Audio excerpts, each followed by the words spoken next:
certificate untuk Kamarudin, is it? The second one too is Second is Kamarudin. then Kamarudin Kamit. So I can add him in already lah, sebagai add in as a panelist. And then the third one is Marenti, but I'm not sure whether are you giving me, because currently you are still the host. Yeah, anybody is a panelist boleh Boleh can. Boleh. Okay. Okay. So Tak boleh Dr. Noh, panel tak boleh add. Sebab tu Dr. Noh kena jadikan kita orang ni co-host. I see. okay, because I know that you need to be host to actually to accept people who want to join. Oh.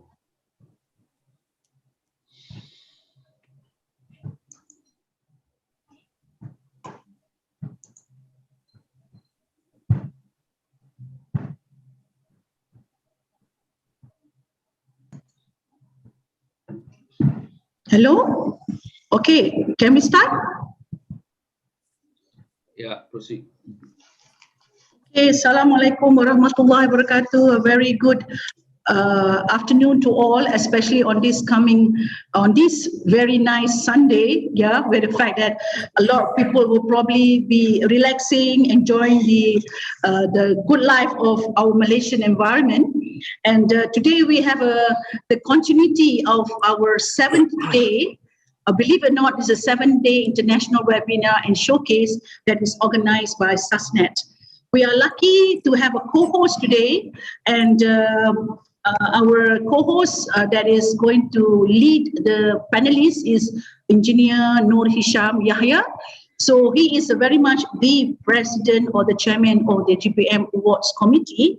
And recently, on the first day of our international webinar, he did mention that we will all go out to also handle the ASEAN GPM Awards. So for those listeners out there who have got friends in the ASEAN countries or any other countries, we are going to develop what we call a new network under the SUSNET banner, where we're going to create the representatives network for them to bring our GPM awards in the country, where we're going to do the training, the assessment, the awards, and the international showcase collectively, so that we will have a strong sustainability network in not only sharing knowledge, but also in collaborating some of the projects that we can do together.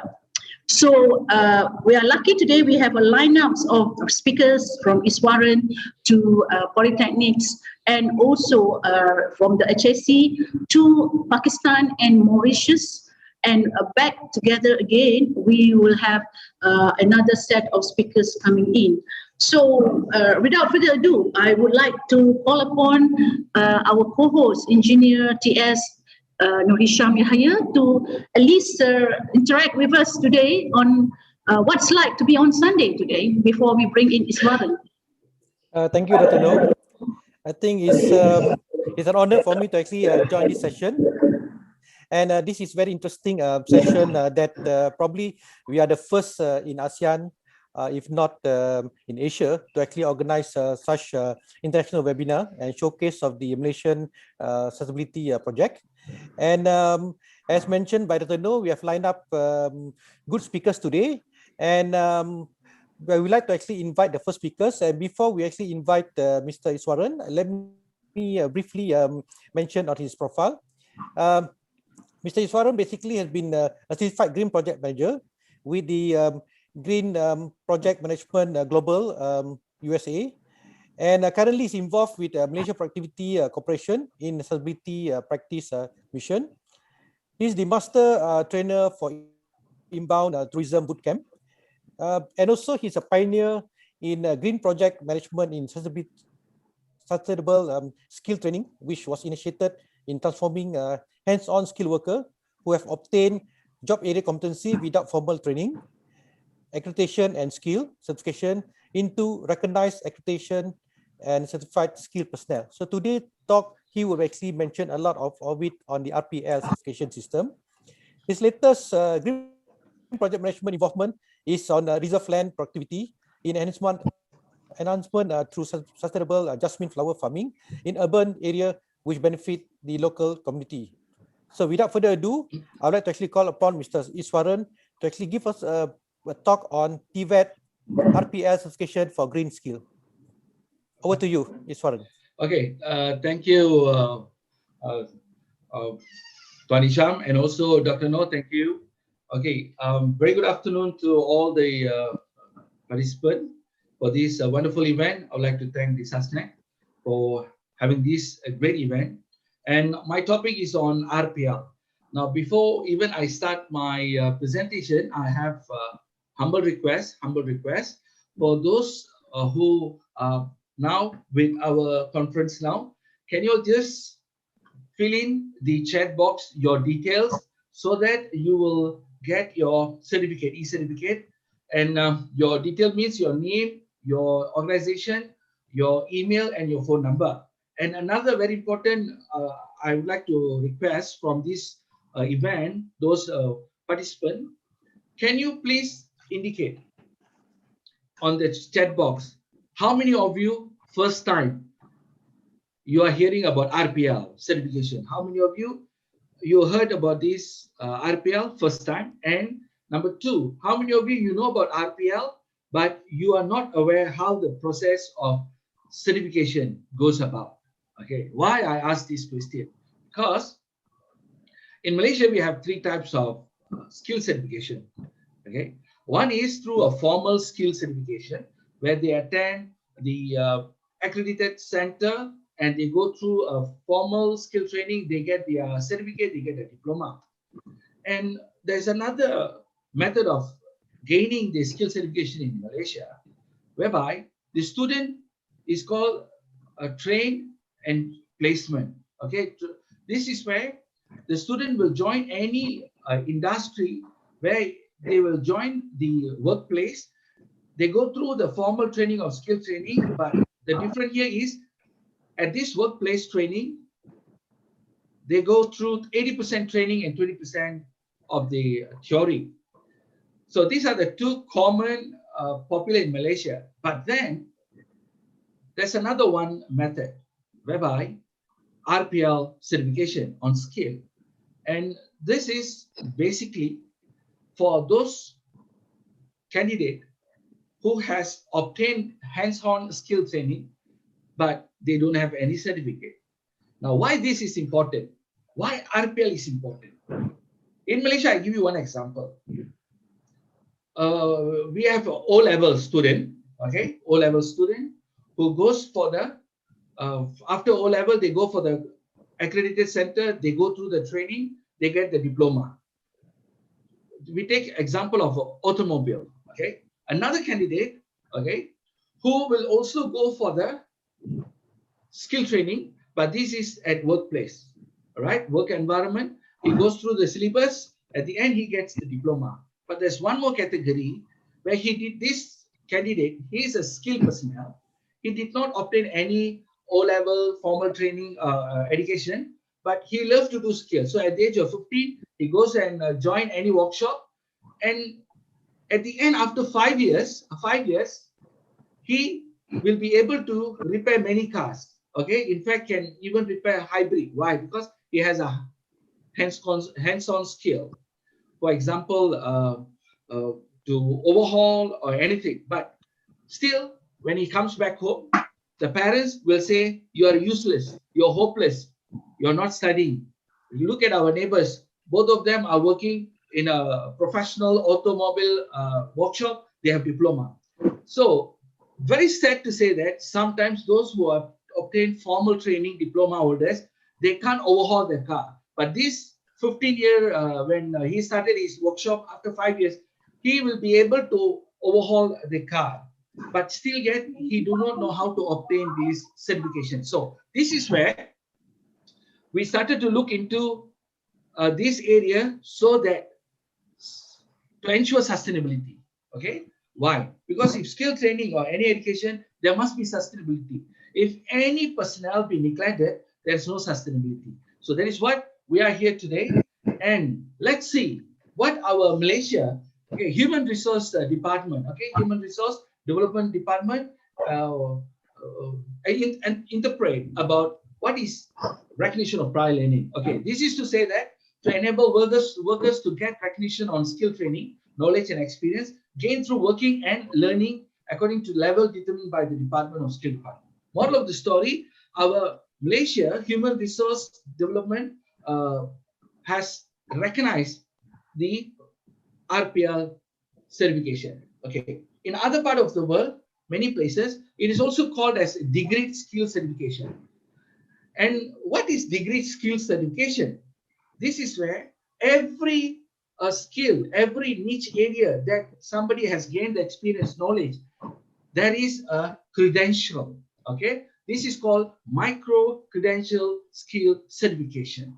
So this is another approach. And our Malaysia Qualification Assurance recognize this RPL as APEL. What is APEL? Accreditation of Prior Experiential Learning. So this is basically for academic. So those who have not gained their diploma or degree, but they have already gained through the experience, it can be accumulate all the experience into a skill credit hours to get their certification. And this is our Malaysia skill certification. It is called the recognition of prior learning. Now, are we talking about the world or just ourselves? Let's see what happened. Okay, this is the International Labour Organization. Yeah.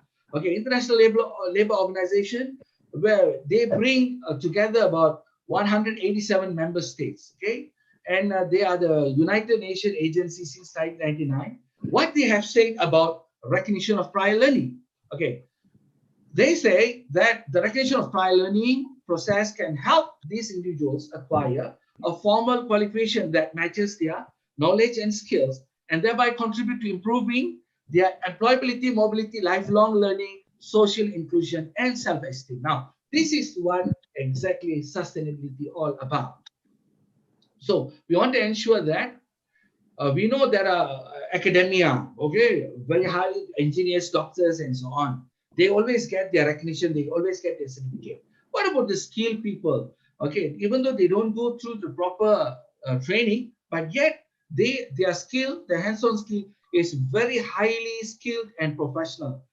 But most of them do not know how to qualify themselves for this certification. What are the process? So it is time for us to look into this area. Okay, right. And in our SUSNET, okay, we have the Sustainability Academy for Youth and Professionals. Currently, many polytechnics, many vocationals involved in sustainability projects. So whatever they have done they have accomplished, we just don't want to see it as a project. We want to also acknowledge whatever the skill, the knowledge, and the organizational behavior that they have gained, obtained through the project, and it is time to recognize their skill. And how can we recognize their skill? Through the skill certification. And what is the mechanism of this skill certification? This is called the recognition of prior learning. Okay, so what is the when I say the sustainability goal, are we compliant with that? In which area? In which area? Okay, if we see number 6, gender equality. Okay, gender equality, whereby through recognition of prior learning, there is no gender preference. Or male must do this, female must do this. If female has done it, we don't recognize them. We don't give them certificate. So through the RPL, they can apply. Okay, so the gender equality is there. And then number 8, good jobs and economic growth, whereby in any country, for the country to declare that it is a developed nation, they should obtain at least minimum of 40% of the national human resource, the manpower who has at least minimum tertiary level of skill training. So through this RPL, those countries, okay, it can be the third world country, it can be the developed country. If you are having a lot of skilled personnel, but they don't have certificate, here we are the SUSNET, we are ever ready to assist you to certify them. Okay, and then number 17, we want to be part of the partnership for all the goals, right? Okay, so our SASNET has taken initiative. Those who already involved in the previous award, especially like polytechnic, vocational, once you have done your projects, if you have a proper record, then we can certify you through the RPL recognition of prior learning, and you will get all the proper certification. Of course, for you to get this green project certification, okay, it can be the professional certificate or certified green project manager or advanced certificate. There are some requirements. What are the requirements? We need evidence. Okay, how shall we go about the evidence? Okay, now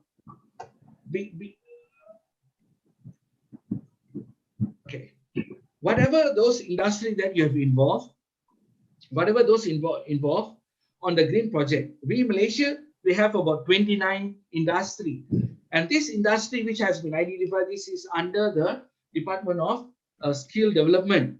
Okay, they have identified all these 29.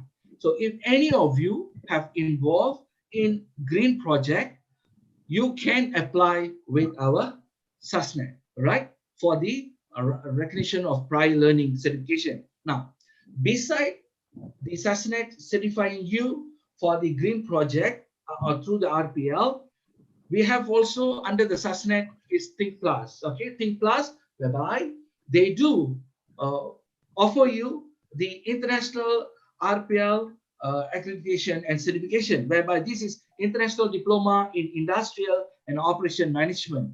And if at all any of you have gained experience in any of your working area for about 5 years, okay, minimum we need 3 years experience on this. And if at all any 5 years of evidence, it is valid for you to apply. Okay.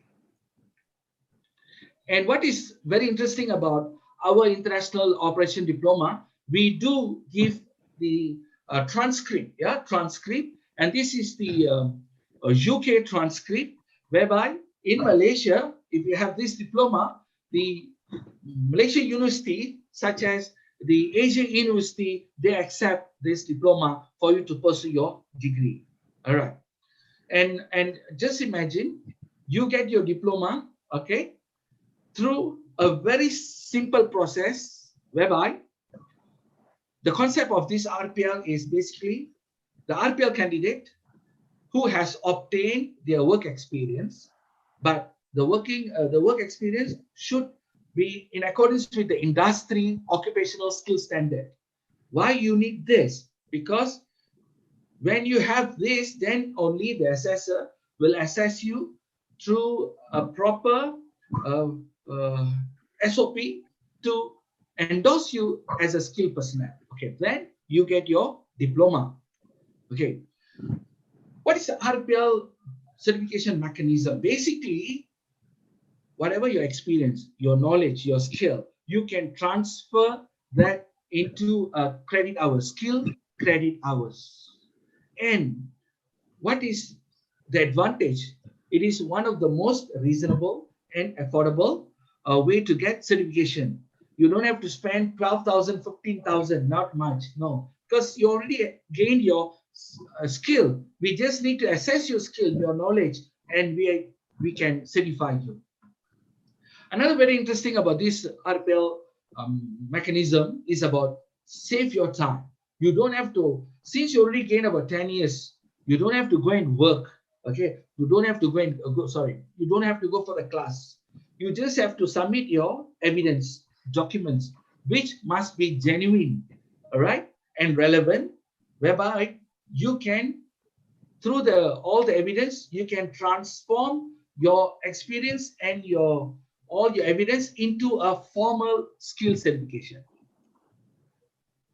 Now, there are some, we are not only talking in Malaysia, in Australia, okay, in Australia, this RPL recognition is very popular. In fact, even Amsterdam, even Holland, even in UK, in German, many countries are acknowledging this recognition of prior learning. Why? Because it helps your career. In what way? Because you don't have to go from zero to start all over again. Whatever you have gained, you can just use that into a certification.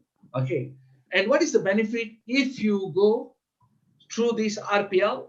Okay, it is an international recognition qualification, okay, for your CV, or even for your green project. It is how do I say, evidence that you are a qualified green project manager, right? And then you can also have job opportunities whereby you get promotion when you have formal certificates, okay? And that also for your self-certification, satisfaction when you have all these certification, okay? So what is the upside and the downside? Okay, the best part is you save a lot of time, okay? You save a lot of time, you don't have to go to the training room. And the downside is you must produce us the proper document. You cannot just hearsay, you cannot just say that I am so and so so good. No such thing. You have to produce your documentation, yeah, evidence. Okay, it is just like in the court whereby the judge will take into account all the evidence for the judges to make decision, right? So what exactly the assessor will do for the RPL certification? Your evidence validity, okay? Is your document is valid or genuine? Another thing is authenticity of your documents or your evidence, and is it the latest, current for past 5 years? And of course, as a final, is all your evidence sufficient to take into account for your competency? Okay, now evidence, okay, there is no shortcut, okay, no shortcut. uh, Procedure is procedure, whereby we do have our committee of assessor, okay? And if the committee were to endorse all the evidence is accurate, then only they can award you for the certification, okay? Now, in order to prepare for RPL, what you need to do? You have to gather the evidence of your experience, your knowledge, your skill, and your organizational behavior testimony.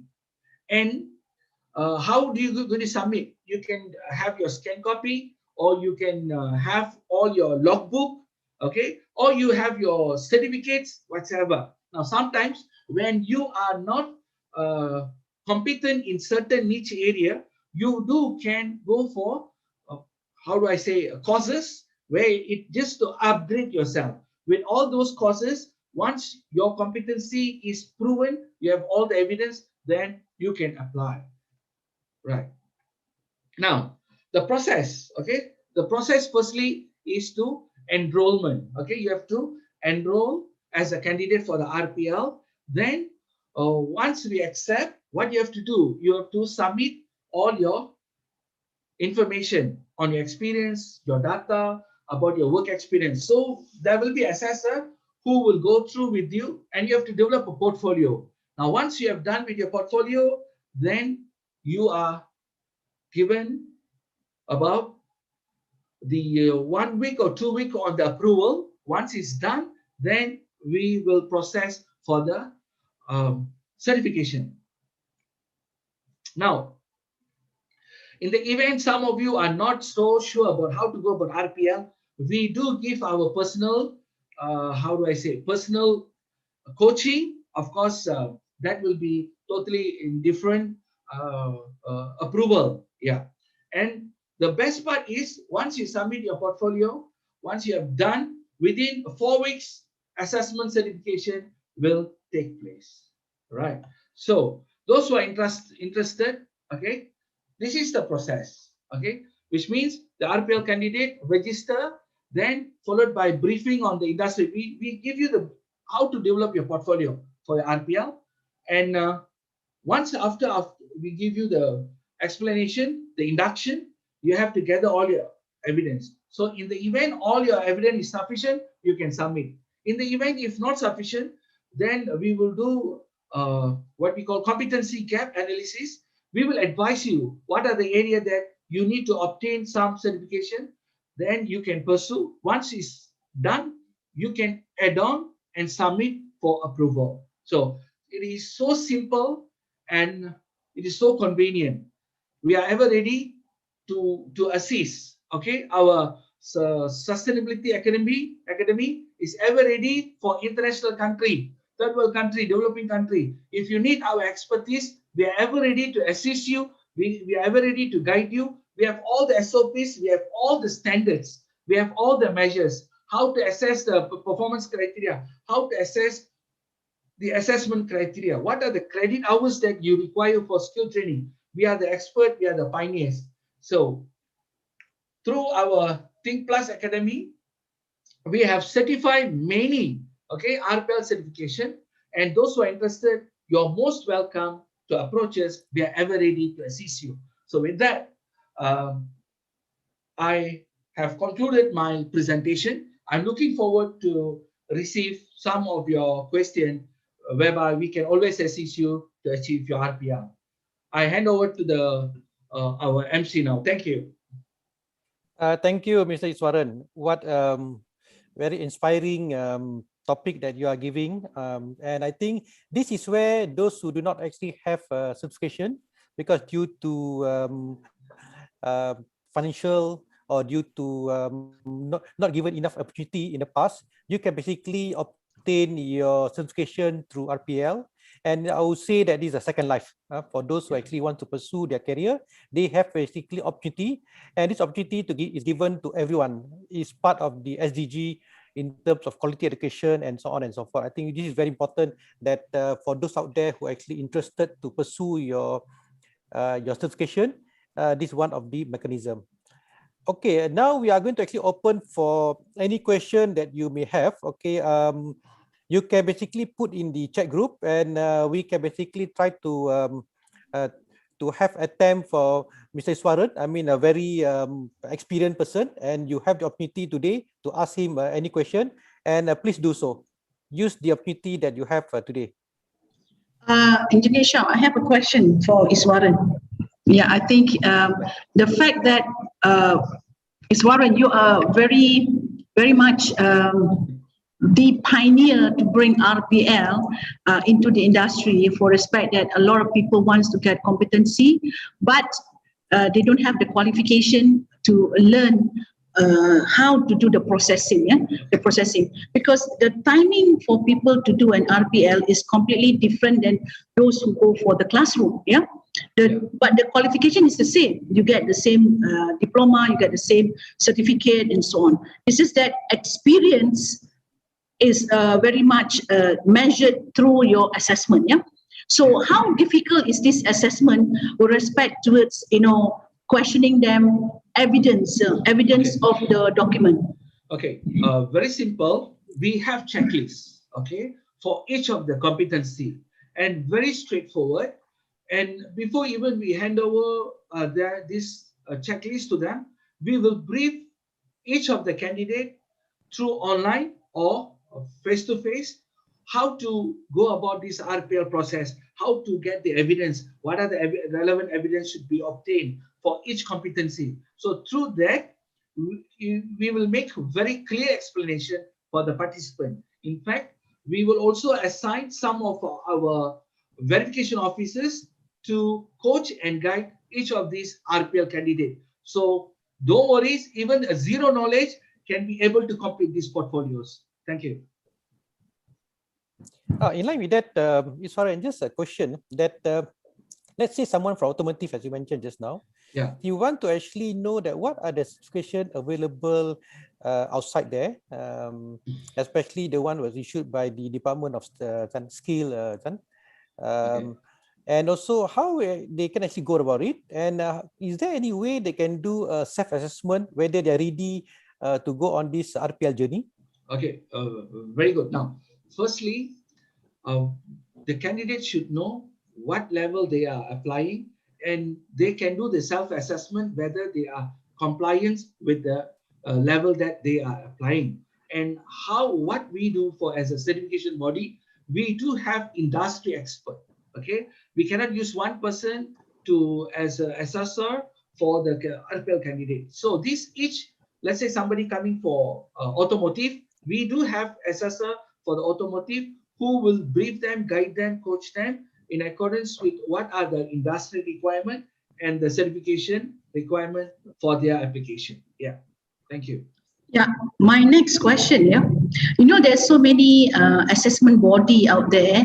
We've seen from MBOD, we receive from also from from IEM, yeah, and also JPK, and also other bodies such as City and Guild and any international body.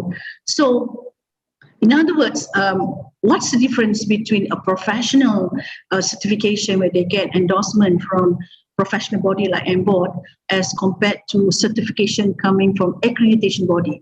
Is there a difference? Okay, now when you say professional certification body is totally different, whereby they, for some professional board of how do I say, certification like engineer, okay, they have their own body to certify. We can't simply certify through the other accredited center. No, what I'm saying here is, when for the RPL, I must make a very clear interpretation here. When you say our RPL certification from OTHM, okay, and this is for the operation diploma, okay, this is merely for industry, and we are not talking about Malaysian qualification framework. I mean Malaysian MQA or Department of Skill Development. No, this is our certification is for the industry, and all our green certification for the RPL is under the certification, professional certification from the GPM. Yeah, I understand the difference between project-based experience and learning as compared to classroom-based learning and examination. Yeah.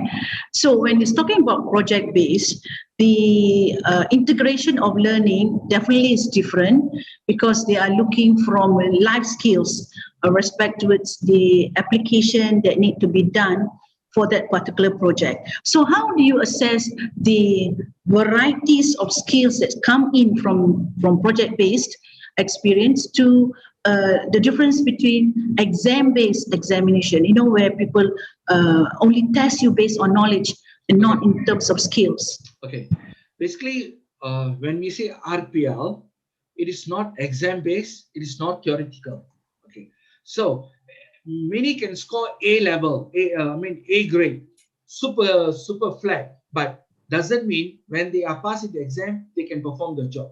So RPL merely is of hands-on skill and the expertise, whereby we do have performance criteria, okay, and assessment criteria.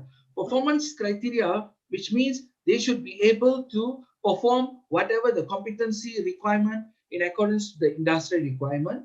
And when there's an assessment criteria, we have to assess whether they have sufficient competency accomplishment for the assessor to endorse for their certification.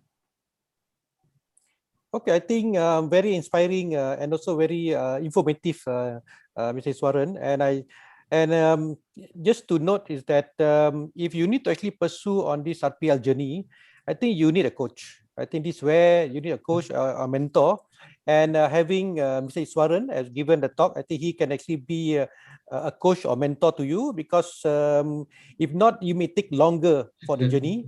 And this is where we need to actually, you can actually approach Mr. Iswaran as he mentioned in his context earlier, and we hope all of you have gathered enough information, and please do inform to the rest of your colleagues who are not actually in this platform, and if there are wishes to actually pursue their tertiary education, RPL can be one of the mode that's been mentioned by Mr. Iswaran. And as again I mentioned, that you need to actually have a good and very competent coach to actually lead you the way to it.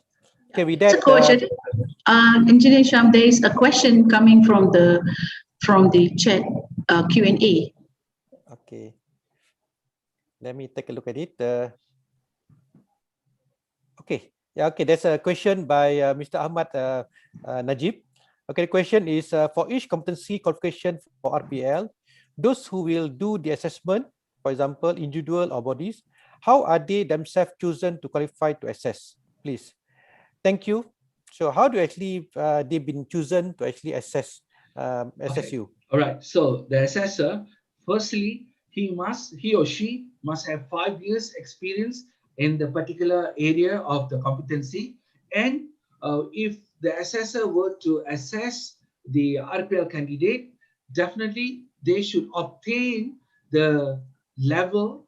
If let's say the assessor going to assess level 3, then the assessor should have obtained the skill of level 4 or diploma, right? So this is how the assessors will be chosen, and definitely we need to see the validity of their certification as well. Thank you. Okay, so what it means is that the assessor is an expert in that particular field. Correct. In order to access the person. Okay, that's okay. With that, we need to actually move on. Okay, Yeah. it's been very exciting session. Okay, but due to time limitation, and thank you very much, Mrs. Faran, and we do hope that you can join us again in the next forum. All right. Thank you. Thank you very much.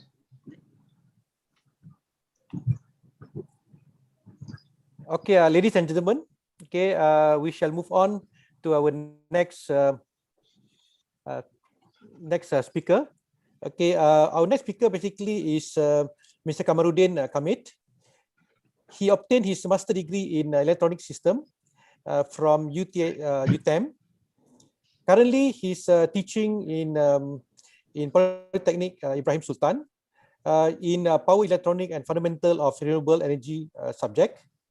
Okay, he's also involved in inventing project related to renewable energy technology such as solar cell trainer battery tester, REPV4, and direct current DC to direct current buck converter for photovoltaic.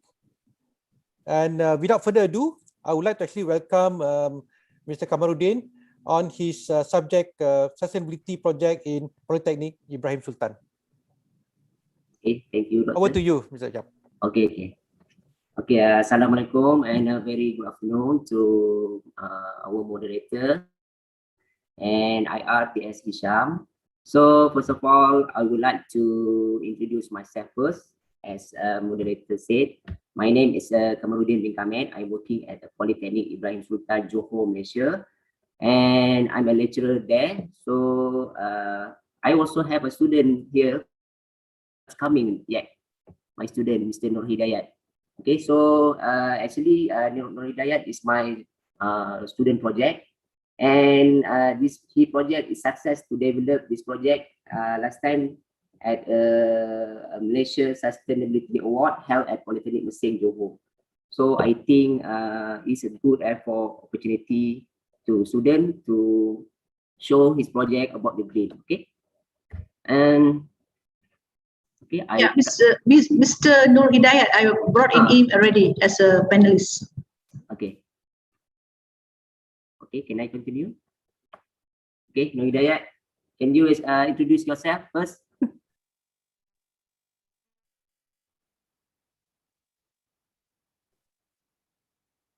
Okay, not here. Nur Hidayat, tak dengar. Are you on mute? Unmute.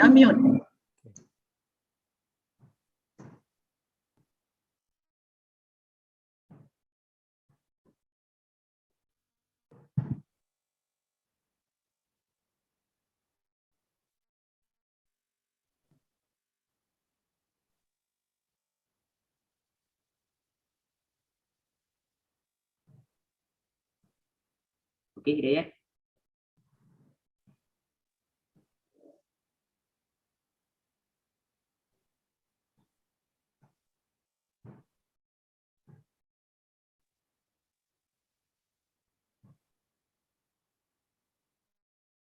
Tes suara?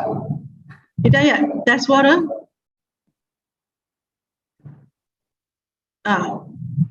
Boleh tes suara? Your sharing tu.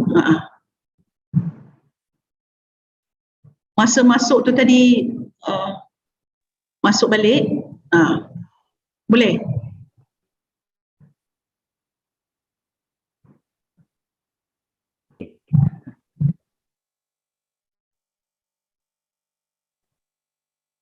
Okay, can I continue, Doctor? Yes, please proceed. Okay. All right. Please proceed. So I will show our slide presentation first. Okay.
Okay, Bismillahirrahmanirrahim. Assalamualaikum warahmatullahi wabarakatuh and a very good day. Honorable guests, ladies and gentlemen, good afternoon and a warm welcome to all participants and guests to the International Webinar and Showcase on Malaysian Sustainability Project Management 2021. On behalf of Polytechnic Ibrahim Sultan, I would like to convey my sincere appreciation to the Curriculum Division, Department of Polytechnic and Community College Education, Ministry of Higher Education, if to organize this conference with its main objective to provide a platform for us to share knowledge in sustainability issues.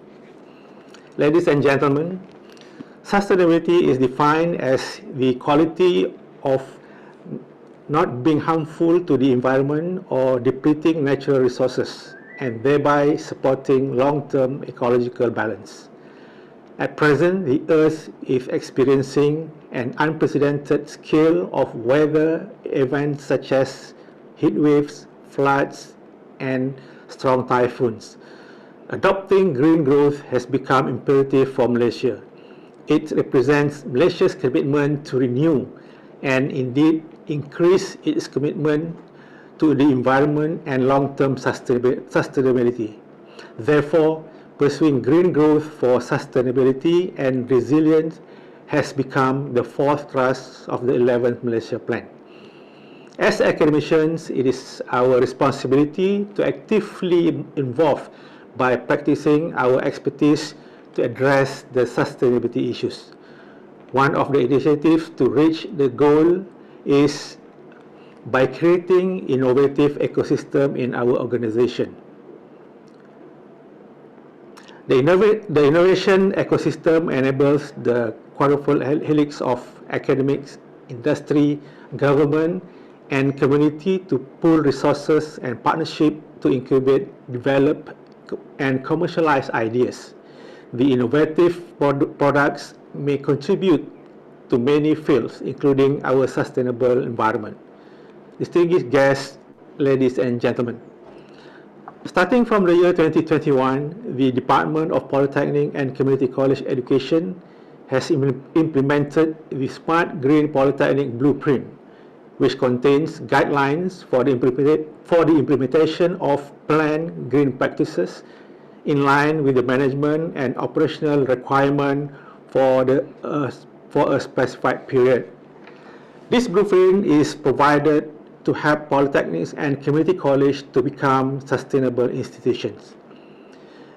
The blueprint is carefully guided by 7 areas of sustainable focus and were given top priority in drafting the blueprint. Each area of focus has a structured objective followed by an action plan for successful implementation of green practices in polytechnics as well as community colleges. To realize the objective of the blueprint, vision, aspiration, strategic objectives, action plans, and key performance indicators are formed and formulated by merging both the strength available from each aspect and the concept of inclusiveness. Polytechnic Ibrahim Sultan will always support the implementation of the PolyCC Smart Green Blueprint, which will be implemented from 2021 to 2026. Let us do our part, and I'm sure that it will give a great impact in our environmental sustainability. Ladies and gentlemen, this conference is an opportunity for us to share and exchange knowledge, ideas, and experiences that can make the world a better place to live in. We must embrace innovation to create a better environment. Lastly, I would like to honor Mr. Kamaruddin bin Kamad for representing Polytechnic Ibrahim Sultan to present his innovative project entitled Kilowatt Hour Detector using IoT. Thank you very much. Assalamualaikum warahmatullahi ta'ala wabarakatuh, and a very good afternoon to Dr. Noor and all the participants in international webinar and showcase on Malaysian sustainability project management. First of all, I would like to introduce myself first. My name is Mr. Kamaruddin bin Kamad from Polytechnic Ibrahim Sultan, Johor, Malaysia. And the second one is my member groups, Mr. Nur Hidayat bin Ros Halim, also from Polytechnic Ibrahim Sultan, Johor, Malaysia. First of all, I would like to explain our group project, which is called KWH Detector using IoT. What is a KWH and what is a IoT? KWH stands for kilowatt hour and IoT is the Internet of Things.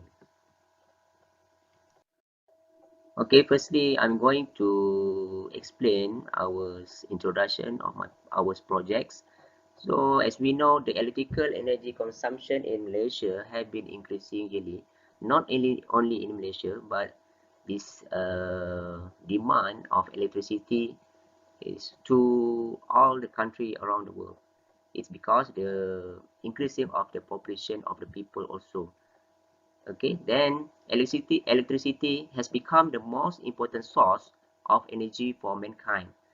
Okay, as we know, uh, why the electricity has become the most important source, because the invention of many appliances nowadays in the market. So if we look at the market right now, many appliances and equipment of electrical need electrical as their supply. That's why the electricity nowadays become the most important source of energy for all the people. All right. Then one problem that we face, that the energy consumption efficiency in most building is unacceptable. Why we say like that? Because I give you an example. Okay, in polytechnic. Okay, so we have a lot of building in one polytechnic. Okay? We have a department of electrical, department of mechanical, and so on. And from the department, this department, we have a lot of building there. Okay, we have a what we call this magma lab. So sometimes the problem is we not fit the building to the suitable people. Okay, for example, we have a building that can fit people, but sometimes we just fit only for 10 to 15 people. Okay, so this not efficient to electrical energy to supply this, but we use the same lamp, same socket outlet. Okay, but the efficiency is not optimum to use. All right. Okay, based on the slide, we can see that this is the energy consumption by sector kiloton that we share in this report. So this energy consumption and 2000 to 2016. So if we look the trend, okay, if we look the trend, all the sector, for example, the electric energy consumption in industry is increasing by year. Okay, and also for transportation also need energy consumption increase, and residential and commercial also increasing year by year. Okay, so from this we can say that the energy consumption in Malaysia is increased, okay, year by year. Okay, now we look at the graph that we share the energy consumption for residential and commercial. Okay, we can look this graph shows that the graph is increased, okay, from 2007 to 2016 for energy consumption, same like the table that I mentioned before. Okay, now I want going to explain our project background. Okay, if we look at this slide, we can see this is the old school kilowatt hour meter that we still use until today in certain region in Malaysia. And this is the handphone that can show the meter bill in the real time. Okay, we can see the usage of kilowatt hour and usage of ringgit Malaysia. Okay, costing in real time. And then this the data that we collect download into to the Google Sheet. Okay, so we can collect the data by a real time in the second and minute. Okay, so our project background is we try to um, develop a new system that can read the kilowatt hour usage, okay, for energy and also for costing for ringgit Malaysia. Okay, then we can check the costing of energy usage in the real time, in the second and the minute and in the hours. Okay, so that's our project background. Okay, okay, from this project also we use blink apps. Okay, blink apps is many project used for this app, okay, to link for handphone and Google Sheet. Okay, and the user can know the voltage usage, power reading, okay, the power, right, current, okay, and so the energy consumption. Okay, now we go to the problem statement why we develop this system. So the problem number one, we face that the user cannot know the amount of electricity bill at any desired time, because for old school kilowatt hour, we just know the bill when the end of month only, right? So not, we cannot check the bill in the real time. So this is the problem. So there is a second one. The electricity bill at polytechnic are taken in total consumption. Then we don't know which department or unit use the most electricity bill. Okay, so the problem number two, if we focus at polytechnic Ibrahim Sultan, because for the beginning we try to know for your information, the bill of polytechnic right now just out from the one bill only. Okay, and then we cannot know which department use the high current and low current. So that's the problem. So the third one is the management also does not know at the right time the use of high and low electricity. Okay, so the problem is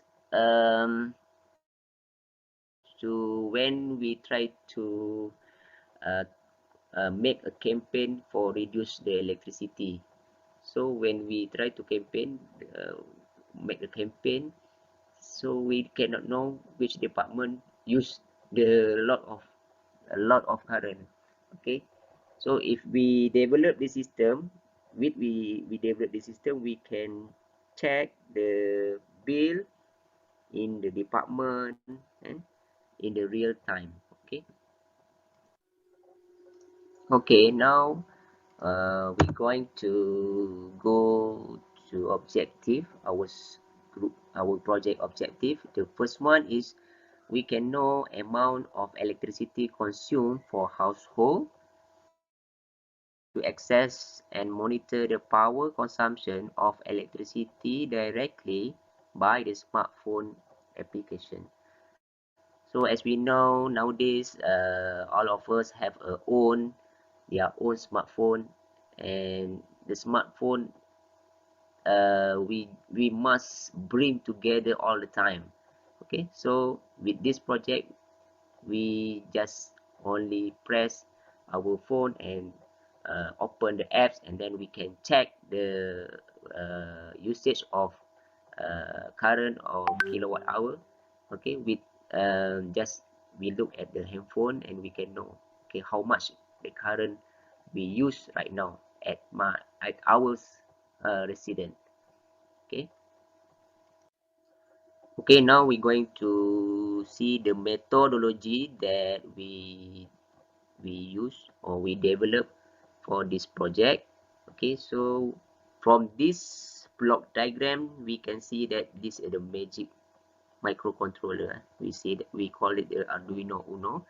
So this is very very intelligent and very cheap in the market. Okay, we can just give a language that we want, then this microcontroller can switching all the appliances that we want. Okay, so this is a CT sensor we use, or we call it a current transformer sensor. Just clip on the wire, or just clip on the cable that which what we want. Okay, and then we have a transmit and receive process. So we use receiving, we use a application names Blink. Okay, I believe many project use these apps. Okay, and then the one more interesting for this project is we can analyze the data with the Google Sheet. Okay, so all the data, all the usage of kilowatt hour, we can see only from this Google Sheet, and we can analyze. Okay, then we have a LCD here. So this is a picture, the overall picture. Okay, this is our physical picture that we show. Then we can see the CT sensor just clip on at the cable again, and then this schematic diagram for the project. This Arduino Uno. Okay, so this is second one of picture of our products, and this is the main circuit. Okay, this is a kWh detector. This is a main circuit, have an LCD here. So we have a two screen. First one is at this physical body, and the second one is at the handphone. Okay, then this we call it a CT sensor. So the sensor just clip on the cable, at the cable, then we can check their current and their power at this monitor. Okay, that's the picture of our product. Okay, then this is a screen output. Okay, from this we use a Blink application. Okay, so the Blink application show that this is we can see at handphone. Okay, this app we can see at handphone.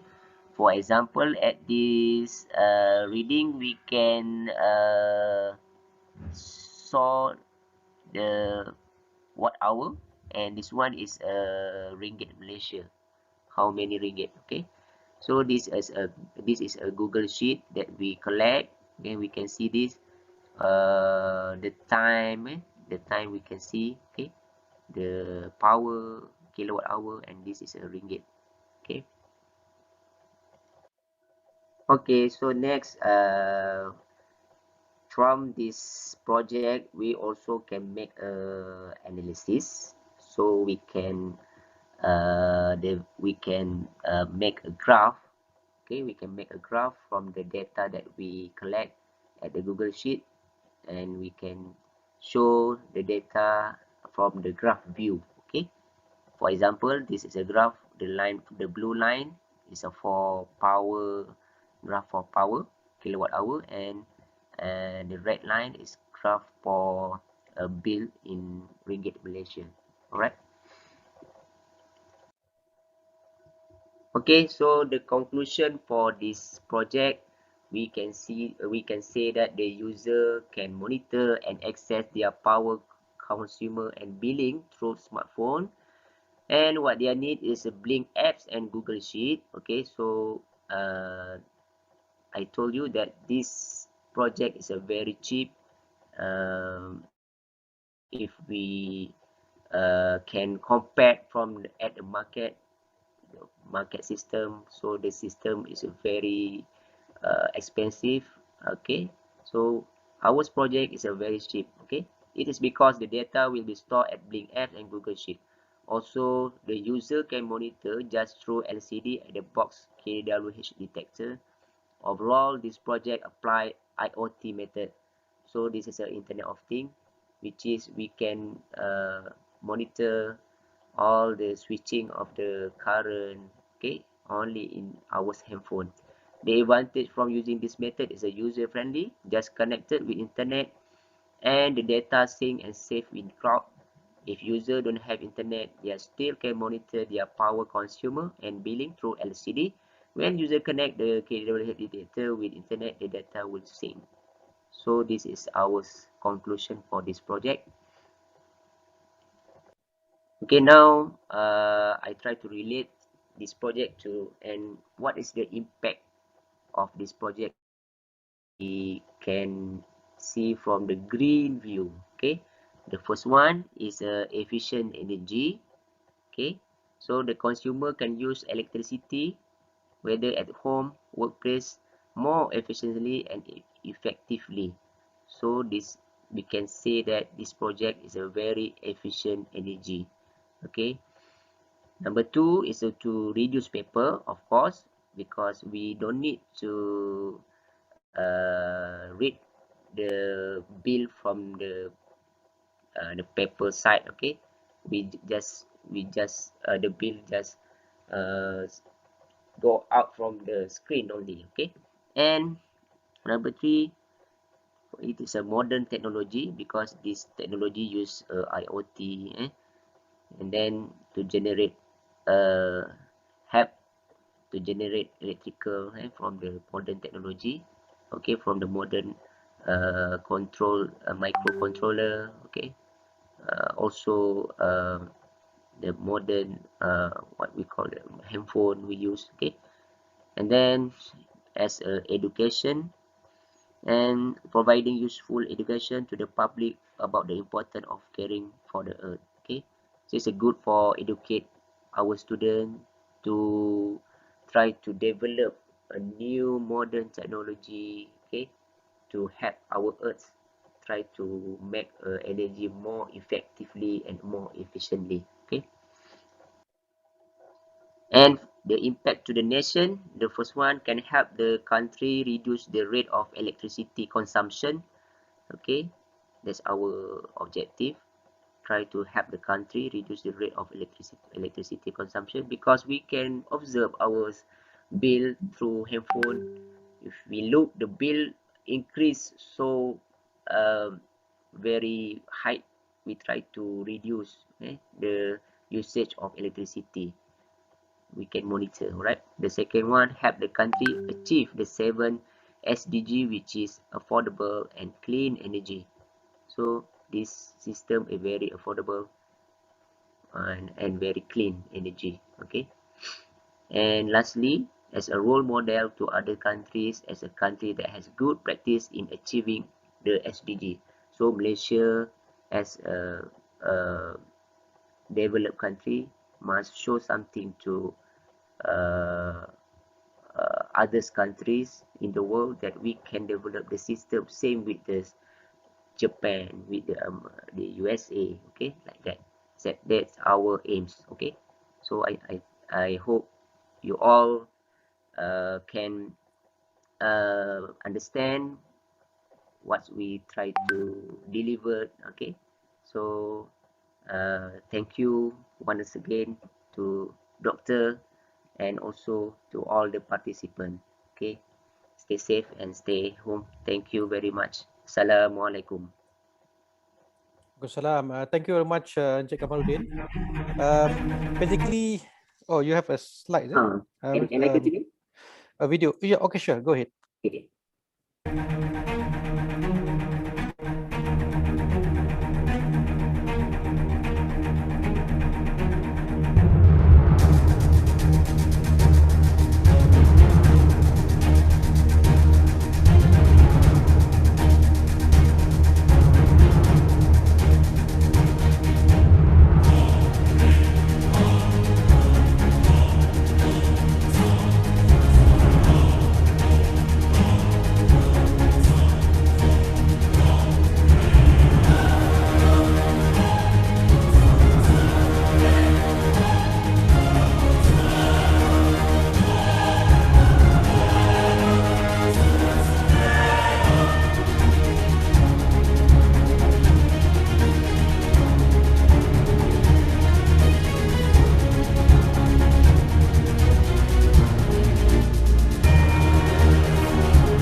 Okay, thank you much, Okay. Cik Kamaluddin. Okay, I think very eye-opening application, I would say that with that we basically normally what one say that what been measured gets attention.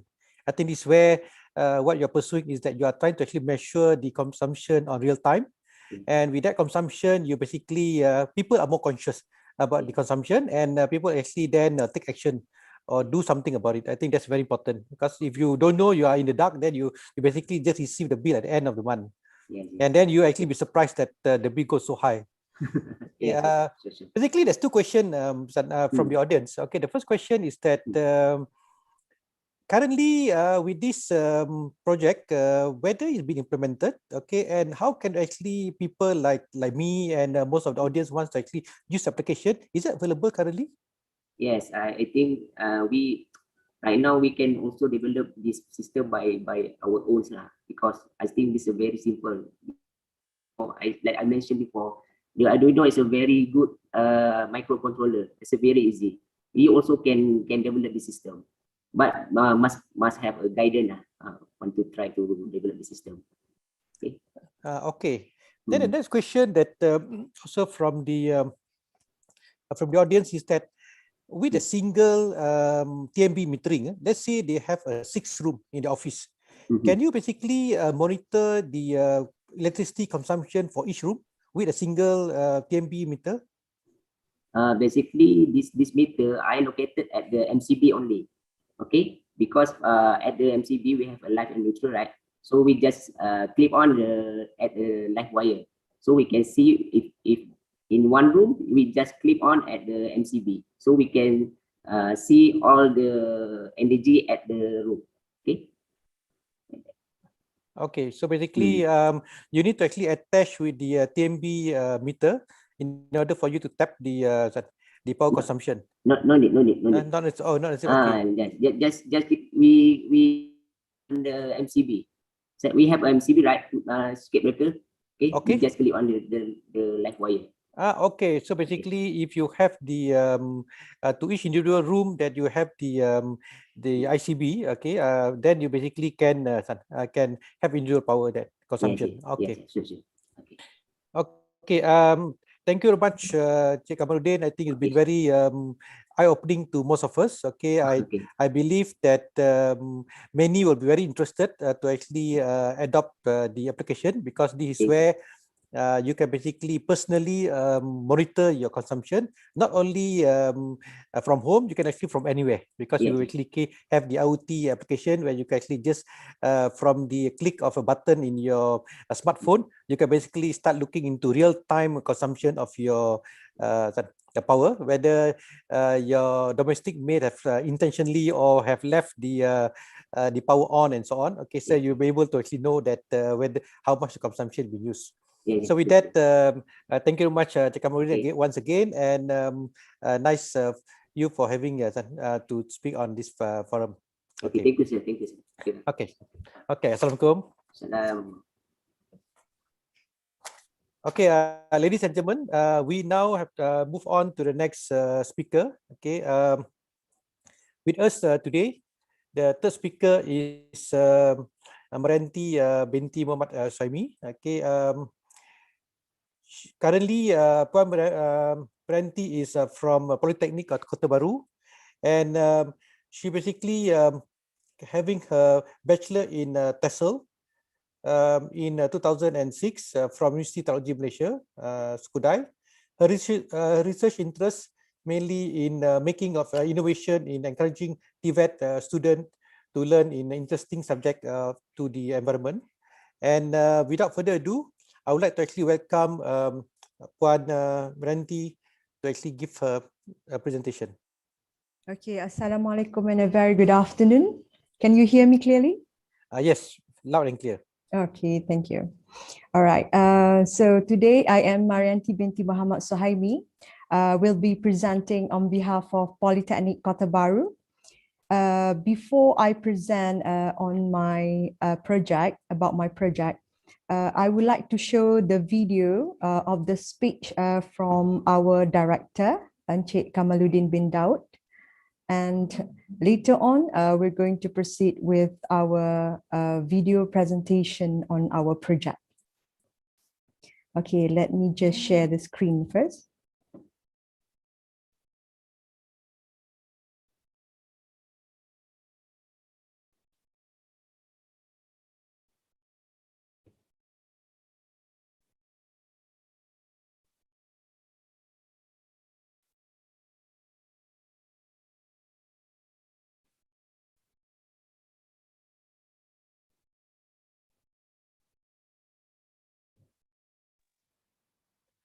Probaranti, we cannot actually hear the voice.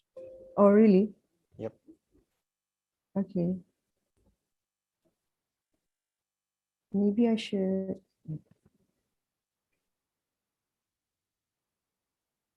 Mm.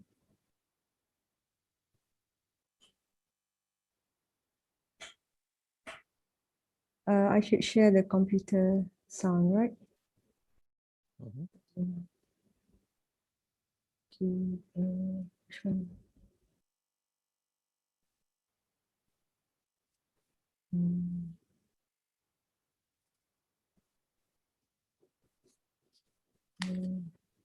Excuse me, sorry.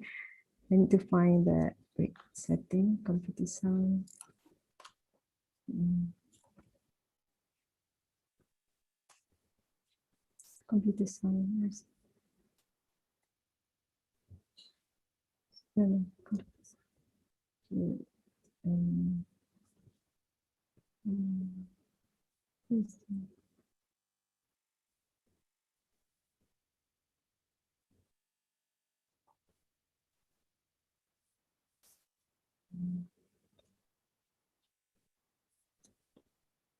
I'm so sorry. Cannot find the computer sound. Can I just share it again? Okay, sure, please. Okay. Can do it. Mm.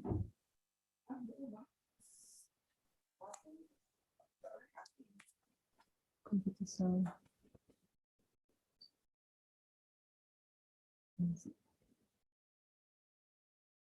Mm.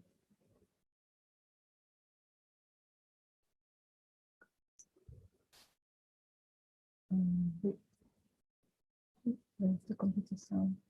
How to transfer computer sound? You should share the computer sound.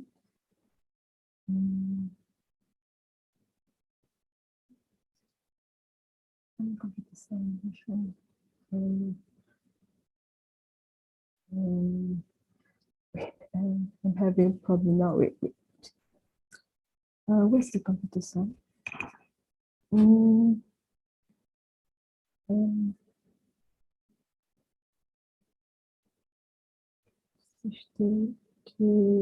audio setting.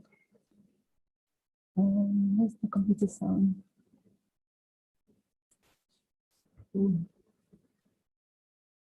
I'm really sorry, I cannot really find the computer sound right now.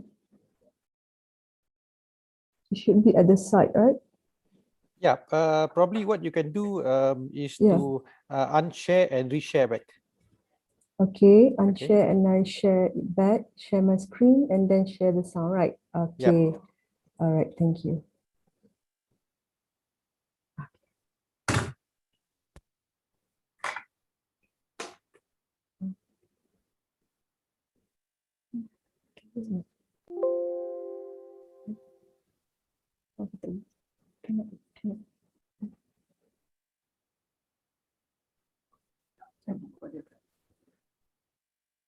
Stop. Wait, I'm trying to share it again. Okay, share the sound.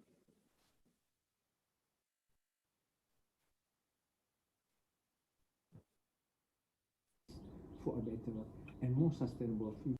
Okay, can you increase the volume? All right. We can hear now. Can hear. Okay, thank you. Thanks, God. Distinguished participants and audience of international webinar and showcase on Malaysian Sustainability Project Management 2021. I'm Kamaluddin bin Daud, the Director of Polytechnic Kota Baru, and I'm truly grateful and honored to be part of this event. I believe that by participating in this webinar, we are able to accelerate an exchange of ideas and scaling up good practices for a better and more sustainable future for all. Ladies and gentlemen, let us start with the corporate video of Polytechnic Kota Baru. Bismillahirrahmanirrahim. PKB began as the fourth polytechnic in Malaysia in 1985 at its temporary campus in Pasir Mas, Kelantan. Later in 1988, PKB moved to its permanent campus in Kota Lannas, Kelantan. There are 4,359 students, 408 academic staff, and 122 non-academic staff at PKB as in 7 of March 2021.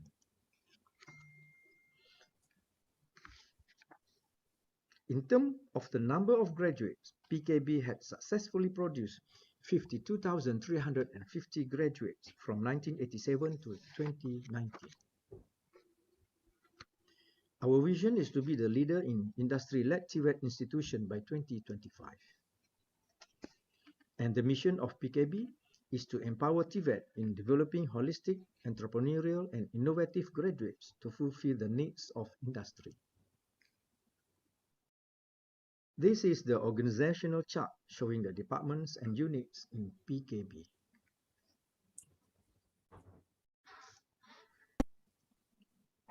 As you can see from the slides, there are 4 main academic departments: Civil Engineering Department, Electrical Engineering Department, Mechanical Engineering Department, and Commerce Department. We offer 13 accredited programs of study at diploma level. And these are the aforementioned 13 accredited programs at PKB for 2019 to 2024. PKB strives for excellence by achieving various international and national accreditation. In 2020, we have been awarded Gold Medal in Asia Pacific Accreditation, Certification and Commission, APAC.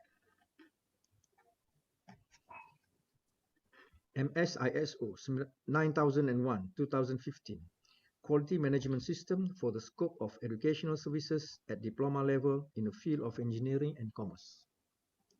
Certified by Mampu as Excellent in Public Sector Conducive Ecosystem, EXA. Certified for ISO 45001-2018 by NIOSH for provision of teaching and learning in workshop and laboratories at Polytechnic Kota Baru. Ladies and gentlemen, we have also received a lot of achievements and success stories in the research, development, and innovation. In Polytechnic Kota Baru, almost all activities are managed through an integrated system that is called SPMP, or Polytechnic Information Management System. SPMP is used as a platform to manage activities related to teaching and learning, as well as examination management, student activities, and student affairs. I'm very proud to announce here that this system, which is developed by our very own programmers, is also used by other Malaysian polytechnics and community colleges. Our researchers also have won the Public-Private Research Network Grant, PPRN. This one is food truck that uses solar power technology. Silage processing machine to store feather for cattle.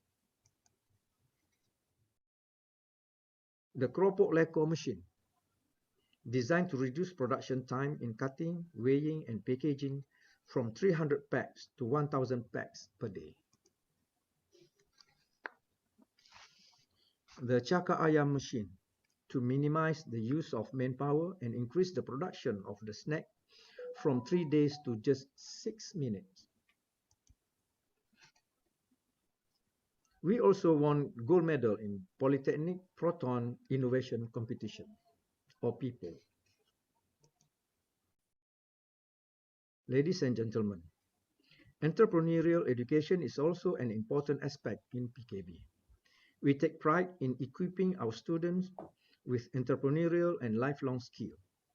And we are proud to share with you that we have a lot of success stories in entrepreneurship. First of all, there are 33 entrepreneurship kiosks in PKB, which are run by students and PKB alumni. There are 8 incubator labs, as you can see in the slide.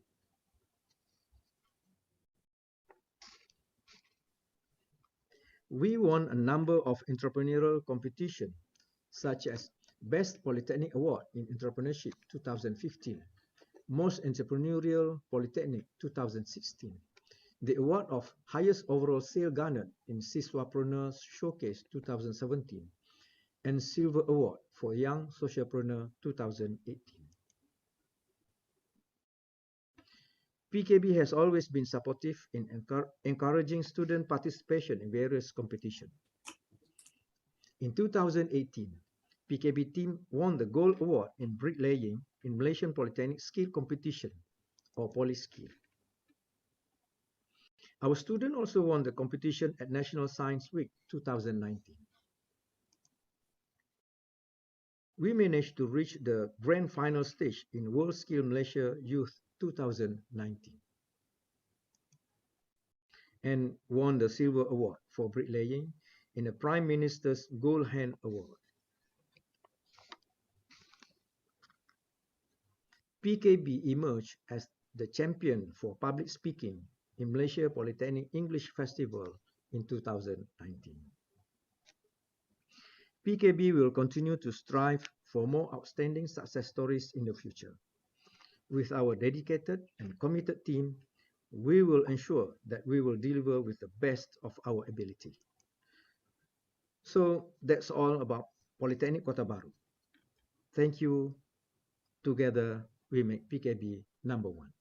Okay, that's the end of the speech from our director. Now, before I continue with the presentation of our project, I would like to introduce our team member.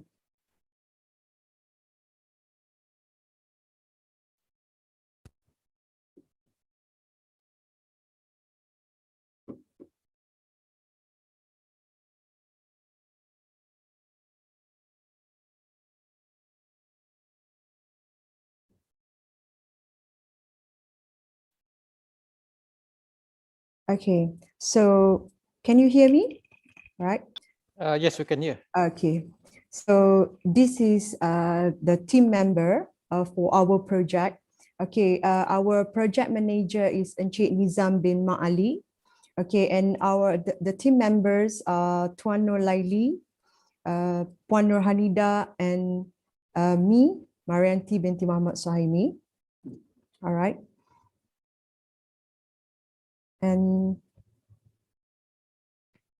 okay.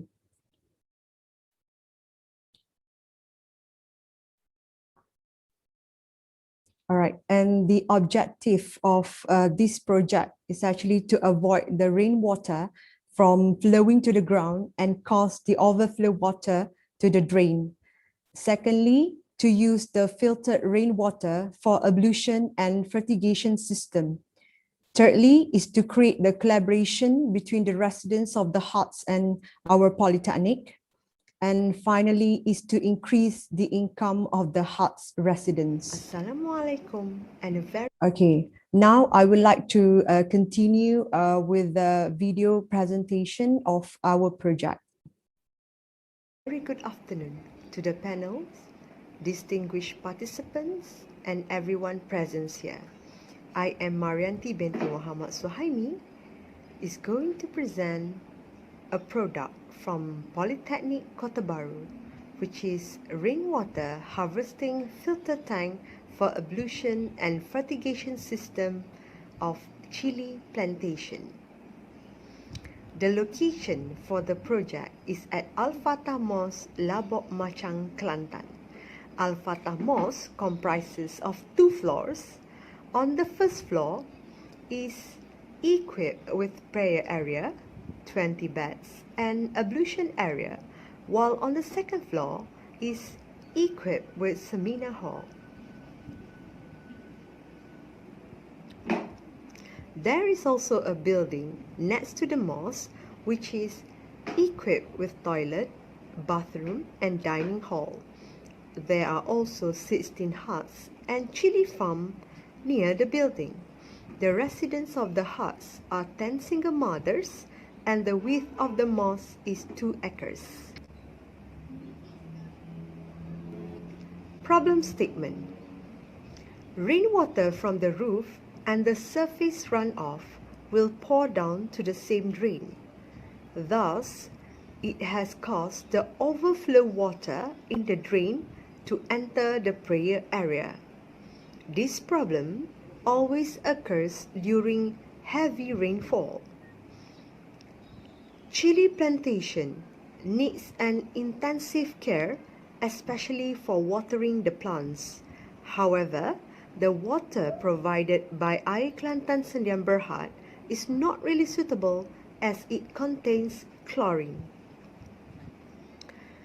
This mosque has also provided 16 huts which have been lived in by single mothers who work at the chili plantation in order to increase their income as this chili is in high demand due to its unique taste and aroma.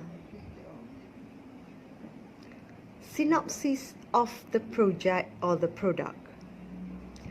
Gutter installation at the roof of the mosque can collect rainwater that pours down from the rooftop and transport the rainwater to the filter tank. Gutter will be covered with a net in order to avoid leaf from entering the gutter, and the filter is installed to remove suspended pollutants from rainwater before entering the tank. Therefore, the water that flows into the tank will be clean and clear. Later, the neutral water from the tank will be transported to ablution pipes and fertigation tank for chili plantation. Social impact. The installation of rainwater harvesting system will be done through CSR program between PKB and the mosque committee members as well as the community. This kind of program is meant to strengthen the bond between PKB and the community. Chili plantation that has been done by the residents of the huts can also strengthen the bond among the residents as well as to increase their physical and mental health. This project can be a reference to those individuals who are interested in the same activity. Besides that, this kind of project can create collaboration between Polytechnic Kota Bharu and Agriculture Department. Chilies from the farm, which will be sold to the local people at the cheaper price from the market. Impact to the environment. The installation of rainwater harvesting system can avoid the overflow water from the drain. The water from the drain at the mosque will flow directly to the bigger drain at the side of the road. The flooded road due to overflow drain water can cause a damage to the structure of the road. Besides that, the wet road can also be dangerous for motorcyclists and cyclists. The use of rainwater for ablution and fertigation can also reduce the use of treated water.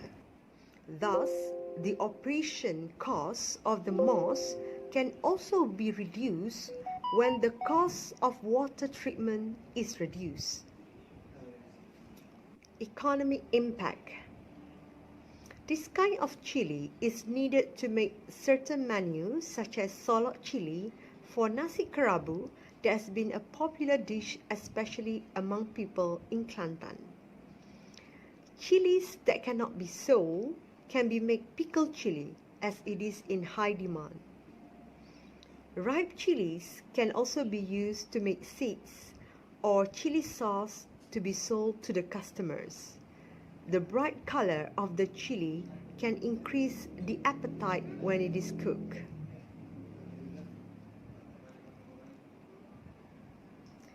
A bigger scale of chili plantation will be done when the project is successful, and varieties of chilies will be planted, especially the long-lasting type of chili. The productivity of chili-based products such as dipping sauce and chili sauce can also be increased. Therefore, it can increase the income earned by the residents of the huts, and more job opportunities can be offered to the community. For the conclusion, the problem of surface runoff which occurs due to the excess rainwater that pours down from the roof of the mosque has caused overflow water at the prayer area, especially during heavy rainfall. The installation of gutter for rainwater harvesting can reduce the amount of overflow water to the drain and root. The rainwater from the filter tank can also be used for ablution area or ablution pipes and fertigation for chili plantation. Furthermore, it can reduce the water bills of the hut's residents and increase their income.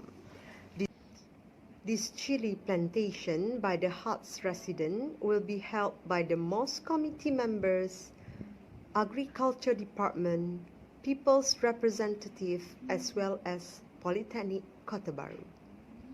That's the end of my presentation. Thank you. All right. That's the end of our presentation on rainwater harvesting filter tank for ablution and fertigation system. Okay, thank you very much, Puan Marianti. Okay, I think it's very important that the citizen of Malaysia should actually look into rainwater harvesting, because there are basically a lot of rainwater currently being wasted, and we are not basically doing any recycling of this rainwater. Just would like to actually check with you about the since you mentioned about this rainwater harvesting also being used for plantation.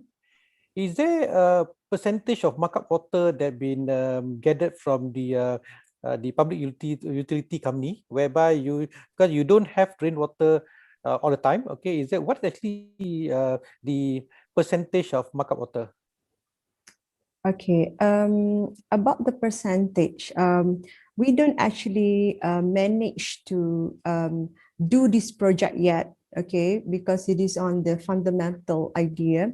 All right, so we have actually discussed on this matter. Actually, it's not only on rainwater, but we're also going to focus on the surface runoff, okay.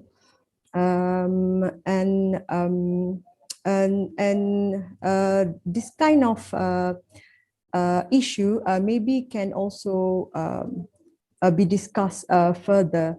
Okay, maybe I would like to call my team manager, our project manager, Mr. Nizam.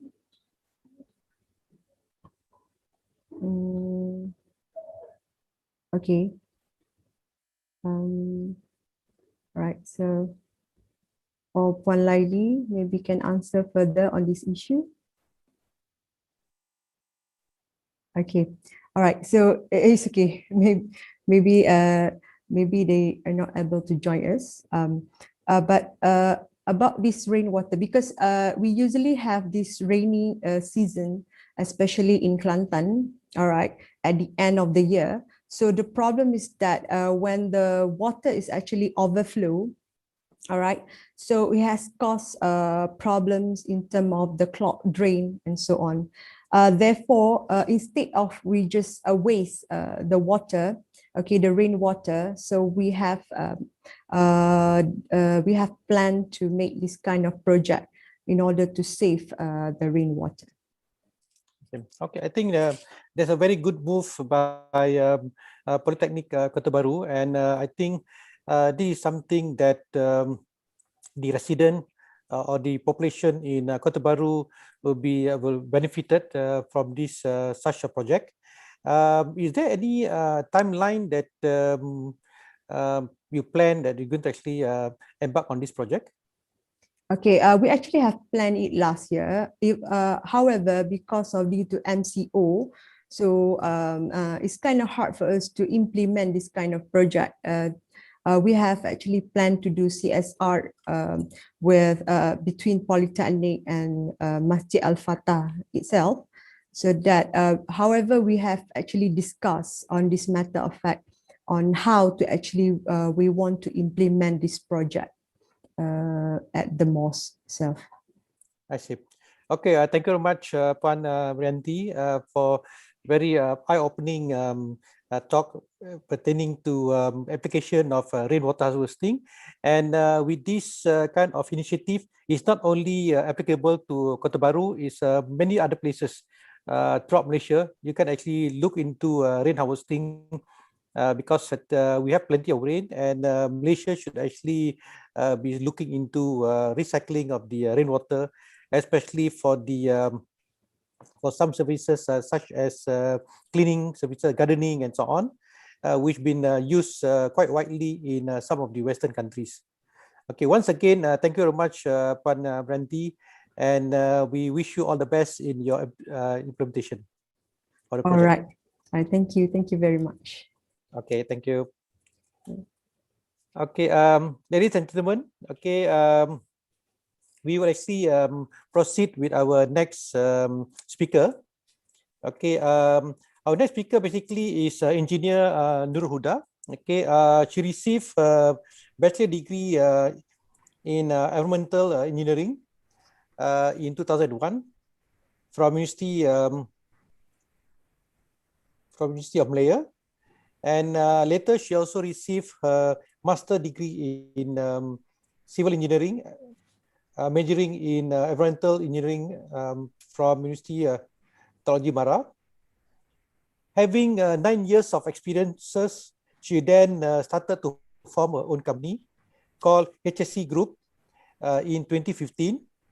And what HSC Group is doing is that focusing on health, safety, and environment training and consultation. They also provide laboratory services, especially on environmental monitoring. HSC Group is also looking into engineering services such as chimney return notification, industrial effluent treatment system, and many other services. And without further ado, I would like to actually call upon Engineer Nur Huda to actually present her topic. Okay, thanks. Assalamualaikum warahmatullahi wabarakatuh. My voice can be here, right? Yes, can hear you loud and clear. All right. Okay, thank you for inviting me to share on the HSC for sustainable manufacturing industry. Okay, so for today, actually what I would like to share with you all is HSC is not only for manufacturing industry, is actually is meant for all of organization to be sustainable, right? Okay, so okay, can you see my slide? Yes, we can see it. Okay, all right.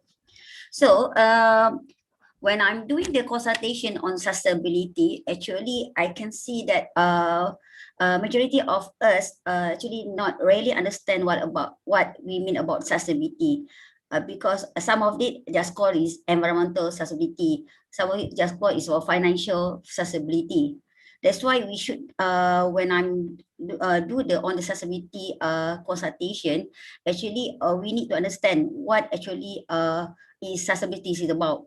So what we try understand to our client is we try to separate the term. That means what actually want to sustain and what is the ability to sustain this element, right?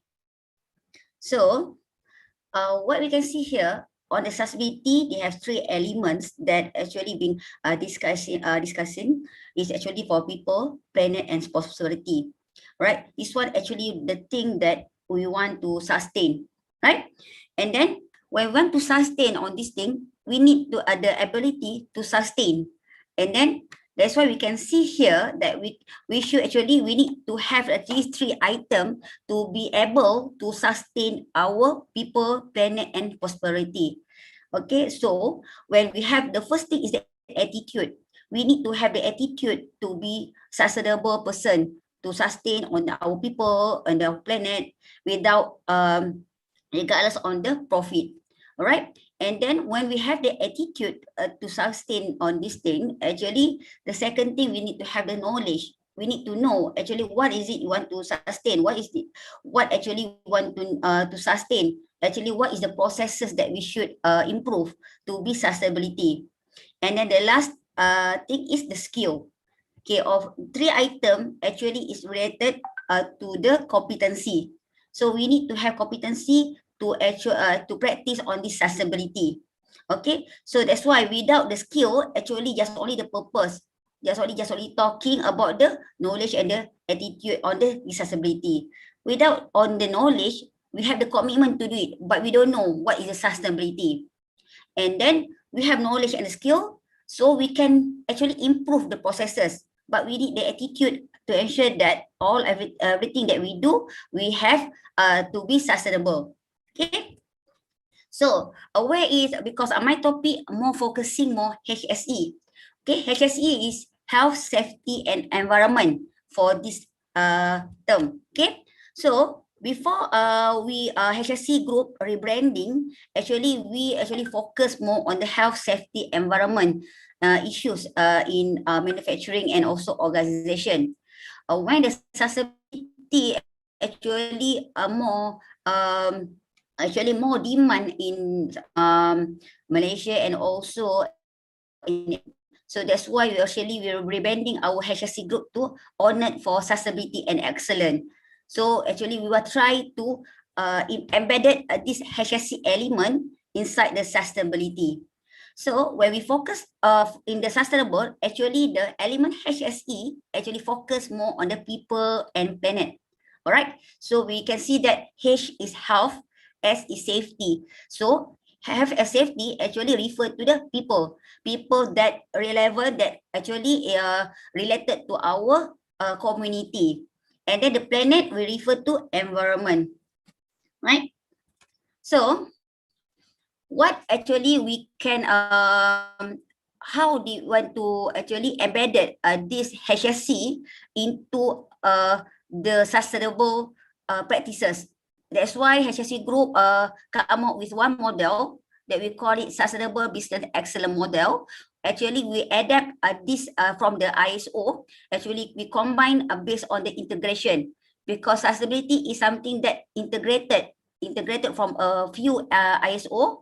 Example, ISO 9001 more on the quality, because we need to have the quality issue. We need to ensure that everything that we do, we have the quality. So, and then the quality, actually we need to understand what is the quality. Quality is something that we, the target actually want to meet our customer requirement. That's why, who is our customer? So actually we need to trail out from the quality issue until we know how to tackle it. So that's why it's 9001. And then for HS is health and safety is ISO 45001. And then ISO 14001 is for environment. All right. Actually, the best thing in ISO is they already have the high level structure. So if you can see inside this diagram, actually we already done the study on the element that actually we can embed it inside the sustainability. So actually everything that we do, we need to start with the context organization. Okay, context organization is actually we understand. We need to understand what is our business is. We need to understand what is the basis of our business. That's why the contact organization is important. Then it start from, and then they continue with the leadership. Because some of the organization without the leadership commitment actually is nowhere.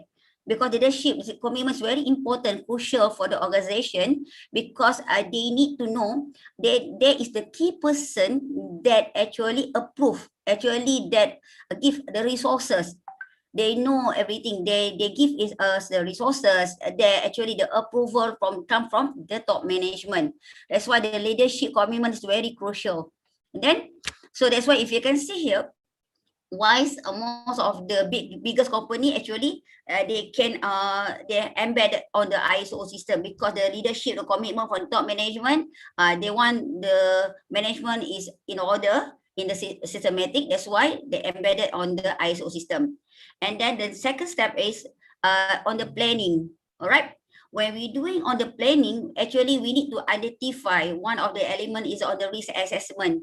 All right. In HSC, actually we call it hierarchy. Okay, hazard identification, risk assessment, and risk control. So we need to identify what is actually the hazard actually within our organization. So actually it's not only cover the hazard within our organization, but actually it's also that beyond of our organization is outside of our company. That's why outside our premises, we need to understand also what is the risk. Okay, so after we identify and then access on this risk assessment, actually one thing that I want to bring out here is hierarchy is something that live. Actually is the something not just only document or record that only keep at the office. Actually it's a live document that need always be evaluated. Because once we what the problem here is, when you have the risk assessment, it keep for 5-10 years. Yeah, you review the hierarchy, but actually the hierarchy is something that actually you continue improvement. What else that you want to do to improve your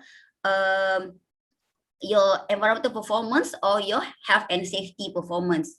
And then, so after you already manage your risk, and then it's come to the support. You need to have the support. You need to have the something like the facilities. You need to have the people to ensure that your process, your system is ongoing. And then it comes to the operation. How do you want to control this system? How do you want to control this hazard that you identify? How do you want to minimize on this issue? Okay. And then after you have put up this operation, we call it SOP, System of Operating Procedure, but I'm rebranding it to the BLP, Business Life Protocol. So the most of my client using the BLP, Business Life Protocol, because we want their mindset change that SOP not something that when you write, you cannot edit, that you cannot improve it. That's why we put it as Business Life Protocol, which is actually is a live document. If you have something that need to improve, you need to revise, you need to review back your SOP. Okay, so after that, you need to evaluate. You have the performance evaluation. So the what I can see here, the performance evaluation that we based on it, especially while doing the auditing, most of the client that do the performance evaluation is just only reporting. That's mean they report what is the performance that they are not comply and what is the compliance. Actually, it's not a good practice on this thing. So the good practice is something that you need to identify before it's not comply. Before you need to ensure that everything that you do is always comply. That's why you need one step ahead, that you need to monitor. Okay, when you monitor on this thing, then you can ensure that your system is sustainable. Okay, and then the last element in this model is the improvement. All right, so you need also to know that why improvement and performance ratio is always be ready to pivot.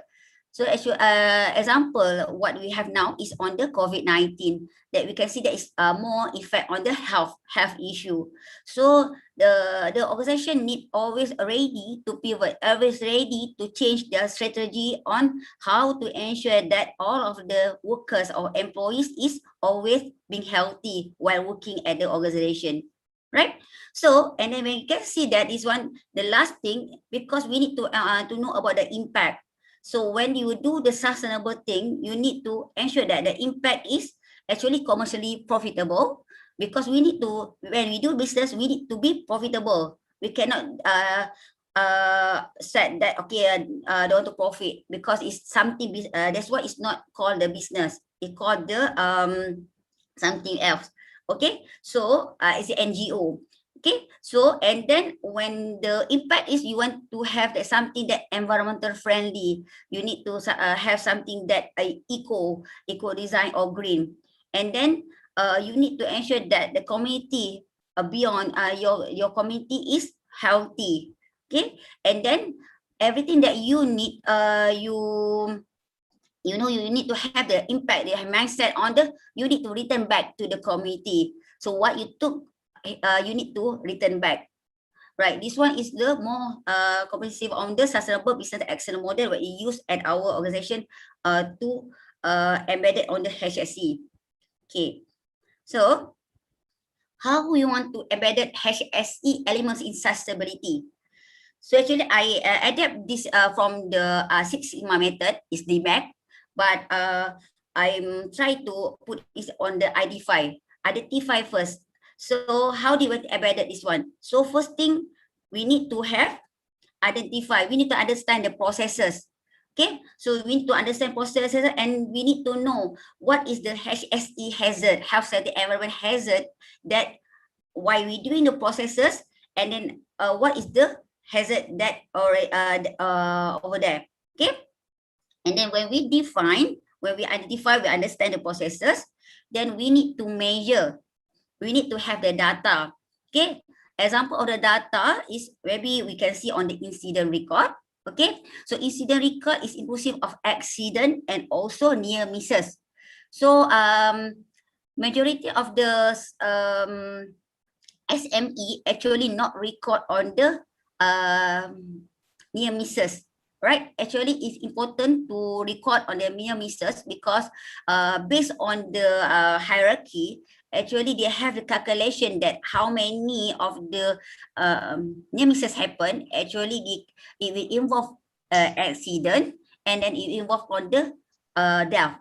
So that's why we need to know that what is our near misses that happen at our side, right? And then we also need to know about get the record on the MC. Okay, sometimes we think on the MC just only to claim on the SOCSO, or we need to claim the claiming thing. But MC record actually is involved on the environmental situation at that area. We need to know, is it why our employee always get MC? So we need to study. Then maybe it come from our air pollutions, indoor air pollutions, right? And then the measurement also, we can get the data for environmental monitoring. Okay, so environmental monitoring actually is based on how we want to measure. Actually, we can get two things. First is from the processes that we have done, and then we get on the input. What is the input that we use for our processes? And then the second thing is the output. So the output is what is the data, that the emission that come from our processes. Example on the waste. So every processes we have the waste. So like Encik Faizal talked yesterday, last time on the waste, actually we need to know about the waste profiling. So that's why we need to identify every step of our processes on the what is the waste. Sometimes we call it, last time we used it as the material flow accounting. So that's why we put on the material, what type of material that we use, and then what is the mass balance, what is the balance of the material we call waste. Okay, so that's why be careful when you identify on the waste, because the waste actually is something that you don't want to use. It's actually that we because when you declare the waste, especially on the schedule waste, actually it's already involved on the environmental quality schedule waste regulation. So that's why it's something that you think you want to use back as your resources, you don't need to declare as a waste, right? So, and then everything that you want, why you need to measure? because you cannot change something that you cannot measure. So you don't need to do something project or something that you cannot measure, because you cannot have the difference between before and after. So macam if you put on the clean, so the clean is subjective. For you, the area is clean, but for someone else, the area is not clean. So that's why you need something to gauge on this item, right? Okay, after that, you need to analyze on this data. So Malaysia is very good in keeping data. So when I'm doing on the audit, actually you have a lot of the data, but lack of the analyzing. So you just keep your data, but not analyze.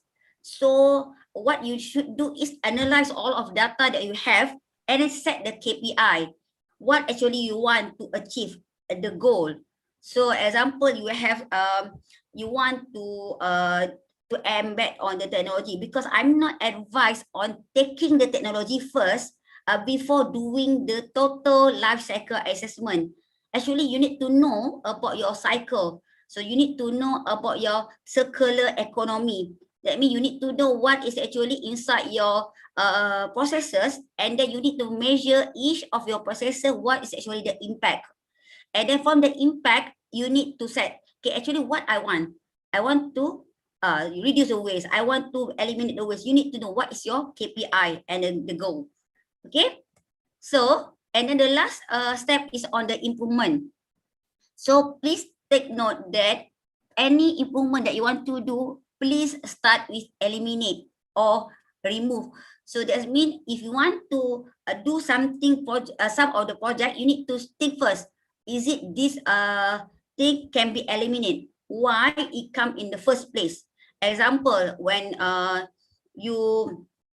someone promoting on the oil spillage kit, so I'm always asking them why you choose on the oil spillage kit, because it's the last one on the because in the first place, why you have the spill.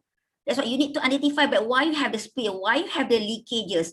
You need to identify, but why you need to know. You need to first think about why it's happened. So that's why when you have the leakages, actually you already actually can be eliminated, because I know that I can when I do visit, I can see that some of the industry that have the preventive maintenance, actually they have no leakages, and then their policy also zero leakages. So the first thing you need to improve on the elimination. Okay, and then you need to substitute. All right, so substitute, and then if you have some substitute, example on the chemical. So you have chemical, less chemical hazardous, and then you have the hazardous. So you need to substitute which one is less hazardous, right? And then the third thing then come on the engineering control or technology.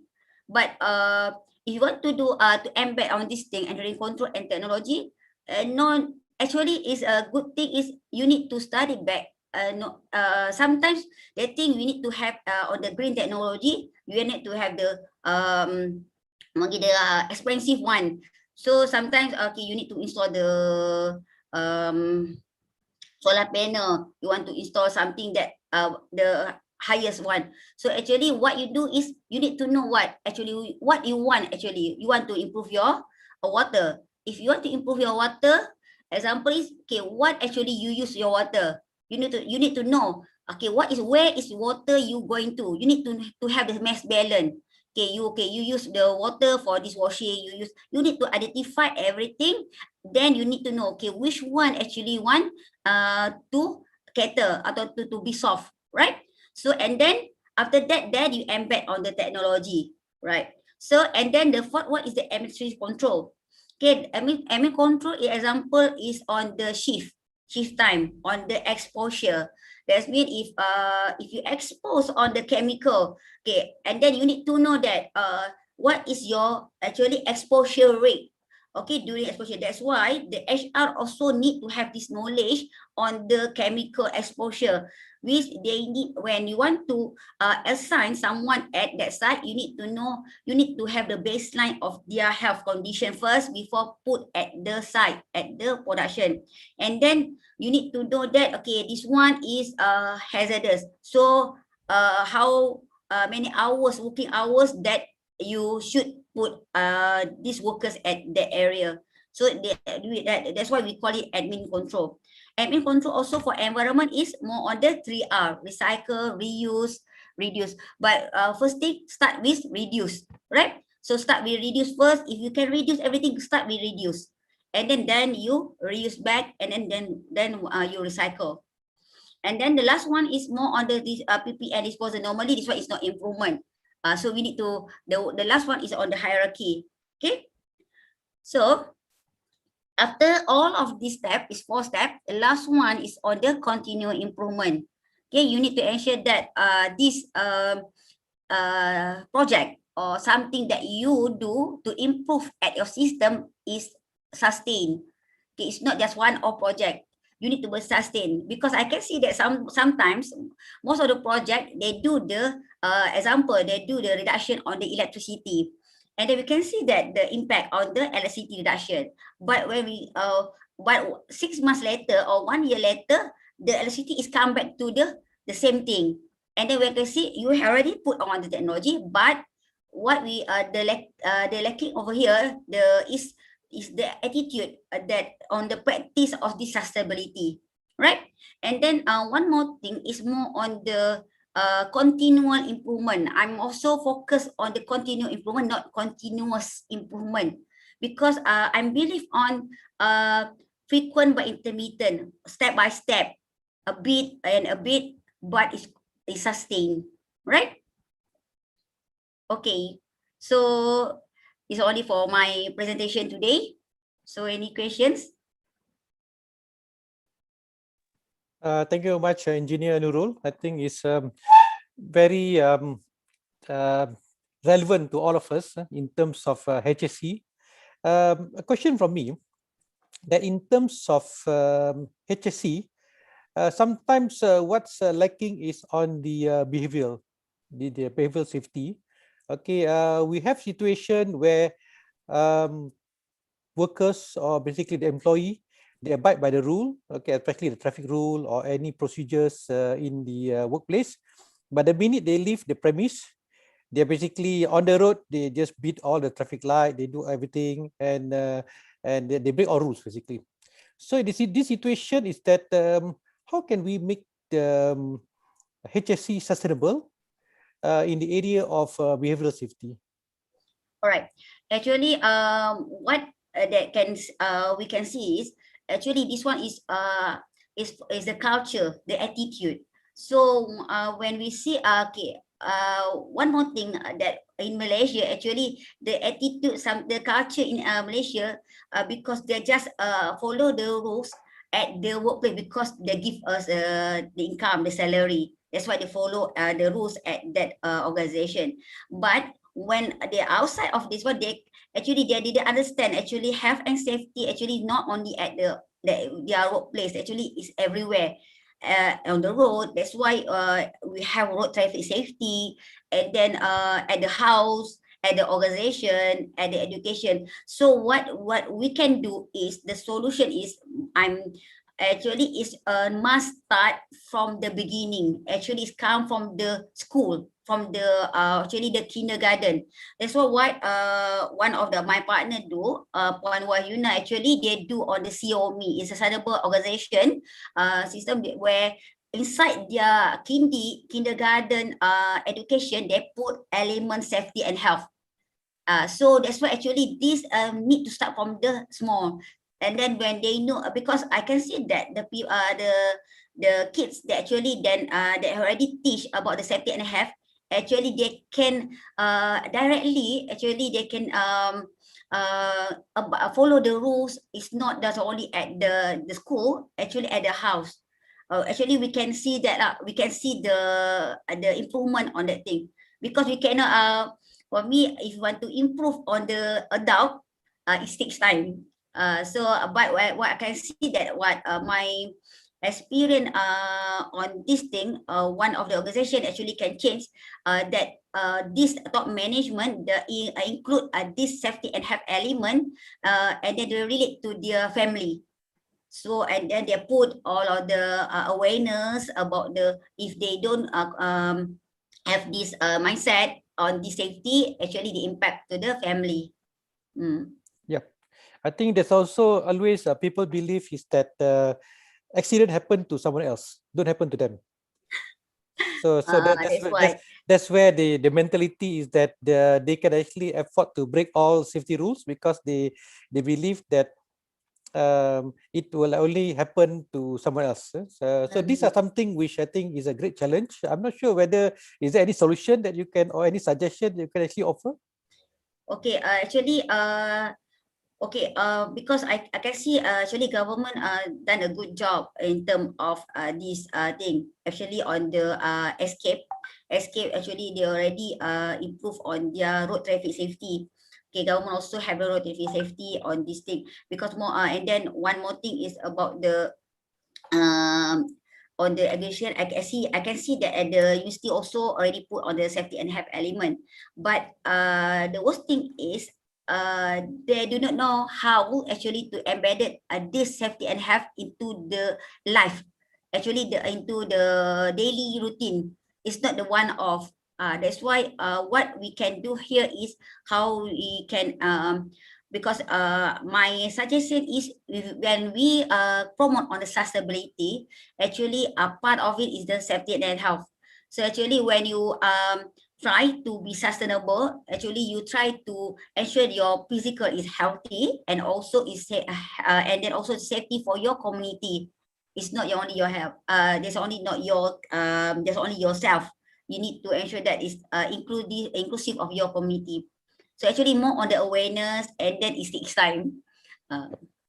Okay, thank you very much, Engineer Nurul. And I think it's very important that all of us actually embark into this journey, okay, in terms of accessibility in HSC, because it's not a one man or one person that effort. Everybody actually has to contribute. With that, once again, thank you, Engineer Nurul, and we then have to move to the next speaker. Thank you once again. Okay, thank you, Engineer Hisham. Okay. Can I ask a question to Engineer Nurul? Oh, okay. Okay, all right. So I was waiting for this session because the element of HSC and health and safety is very important. Now, the question that I want to ask is that with the fact that you are a project leader when it comes to safety and health, yeah, and safety, health, and health and safety lah. But health, safety, and wellness. We're talking about wellness because prevention is better than cure. So a lot of people may talk about health, they have a panel doctor, they have they have their insurance, they have all the employee benefits for them to get into the subsidy element lah.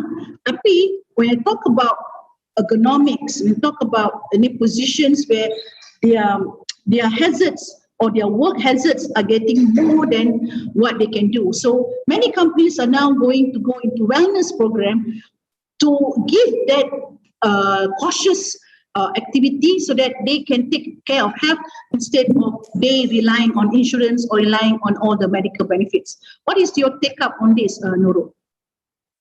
All right, thank you, Dr. Nom. Okay, actually, yeah, I can see that actually is going to most organization actually going to this wellness session. So what I can see that they put up every week on the senam aerobic, and then they put on the something competition on the how the BMI. So when I see this actually is the crucial for the every organization to ensure that their wellness activity, wellness program actually embedded in their organization. So the HR person actually is the key person need to identify, to analyze what kind of the wellness session that actually need to be trained or to be aware for their staff. Because some of the example for the manufacturing that have the repeating movement. Example, right? We need to repeat this. So actually, they also need to have something that relax. How do you want to ensure that your muscle they actually not cram over there and they do the repeating thing. So that's why the session they need to engage with. I can see here is the our wellness key person that we can train.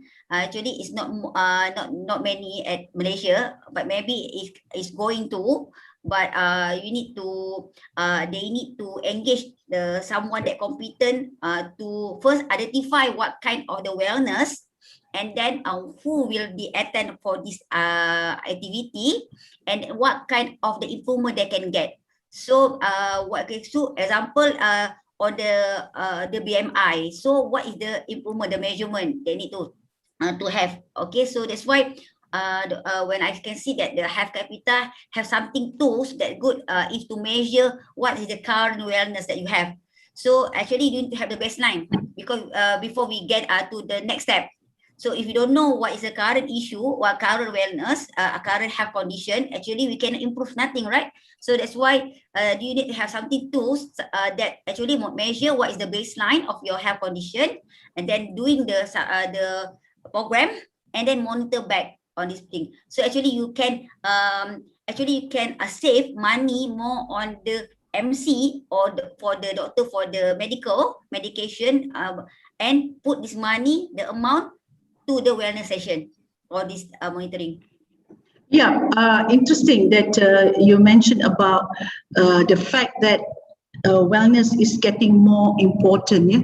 Now, to a certain aspect, a lot of people, they do the medical records for the sake of compliance towards submitting the medical record, whether it's yearly or before they get into a job. Even for universities, they have to do the record.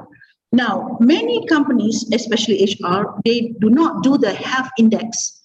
What more, the fact that they will not know the statistics of the company, the manufacturing company, or whichever the organization, to what extent the people are going obese, the people are going stressed or under stress, or the people are prone cancer or going to get into some element of heart attack. So the fact that health and safety is more relating towards the safety of the environment, but the health of the patient or the candidate is all about the element of how they can become more productive. So there must be some reading of the data on the medical performance to indicate that people are productive, so that when they are productive, they are safe. So not because they are, compliance of submitting their medical report, but they don't even have their medical report with them. So there's nothing that they can read that they are getting worse to what they were before. So how do this HSC and the HR look into this matter of putting medical report into what they call a portal that can help the candidates or the employees read their data effectively? Yes, actually, when in that's why I'm talking about the health capital. That when I'm study on the health capital, actually is the one of the program that I believe is a very good program, which the organization that can put in their consideration, because of first. Because when I'm doing the auditing on this record, correct, Dr. No said about the CHRA report, about chemical medical surveillance, already put only on just only inside, keep at the documentation, not be read, and then when have their issue, just they just only read again. So actually it's not a good practice. So what that I can see here, first we need, when we have the data, why actually we need to have the data, because we need to have the baseline of the health condition for our staff, as for our employee. So that's why we need to have something, a system that actually can be accessible anywhere, accessed by the individual, and also the HR also know, the management also know what actually happened to their employees. So actually the best thing also, because this thing, if you know about your company, you know about your what is your environment over there. Is it actually because of your environment is too hot, that's why the condition or the heart attack or something, the medical, that's why the medical report is something that need to read and then they need to analyze. So when we have a system like health capita to put inside what is the condition of this employee, and then actually can be accessed by the employee itself, actually they also actually can improve themselves. That means that themselves can improve on this health condition, actually can improve on the productivity. The productivity actually is not only because of the numbers of the product that you have produced, but actually the numbers of your MC. That's mean the number of, you need to identify how many MC that your employees take, or if your employee is is healthy, actually you can produce more actually, and then the environment at the areas is where can be healthier.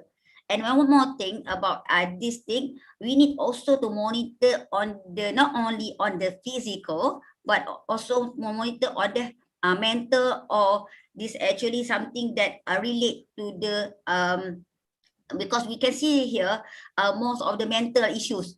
That's mean we need to study all this thing also, why actually the mental issues or mental cases in Malaysia is going up, actually on this COVID-19. So that's why when you have the data, you need to know, okay, why that why the health condition is going down.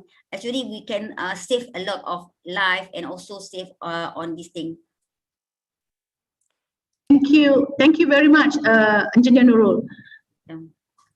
Okay, thank you. Okay, thank you again, Engineer Nurul. So next we move on to another very experienced logistic and transportation person. Okay, Mr. Andy Uy. He's been involved in this industry for the last 45 years. Yeah, it's very staggering 45 years.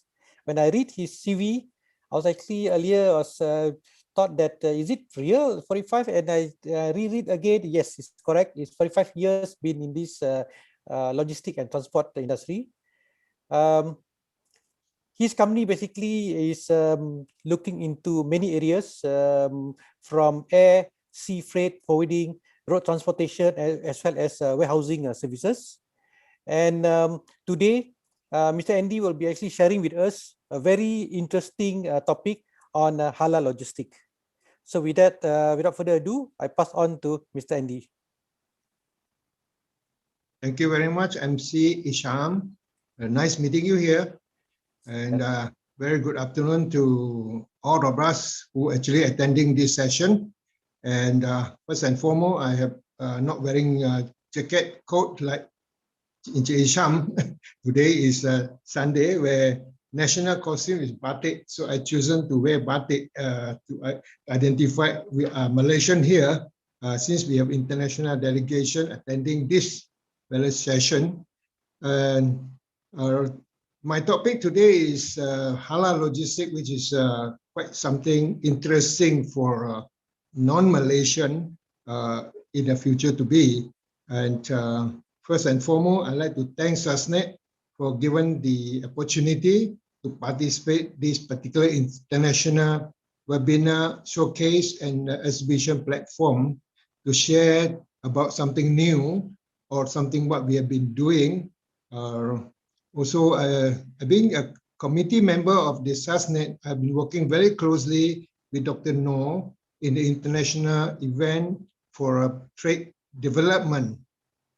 We have been targeting Africa and Middle East, and of course the other country that we are actually less action. We're trying to do a little bit more to that green new area where they actually lack of a lot of products related also to the halal products that we are actually moving towards that.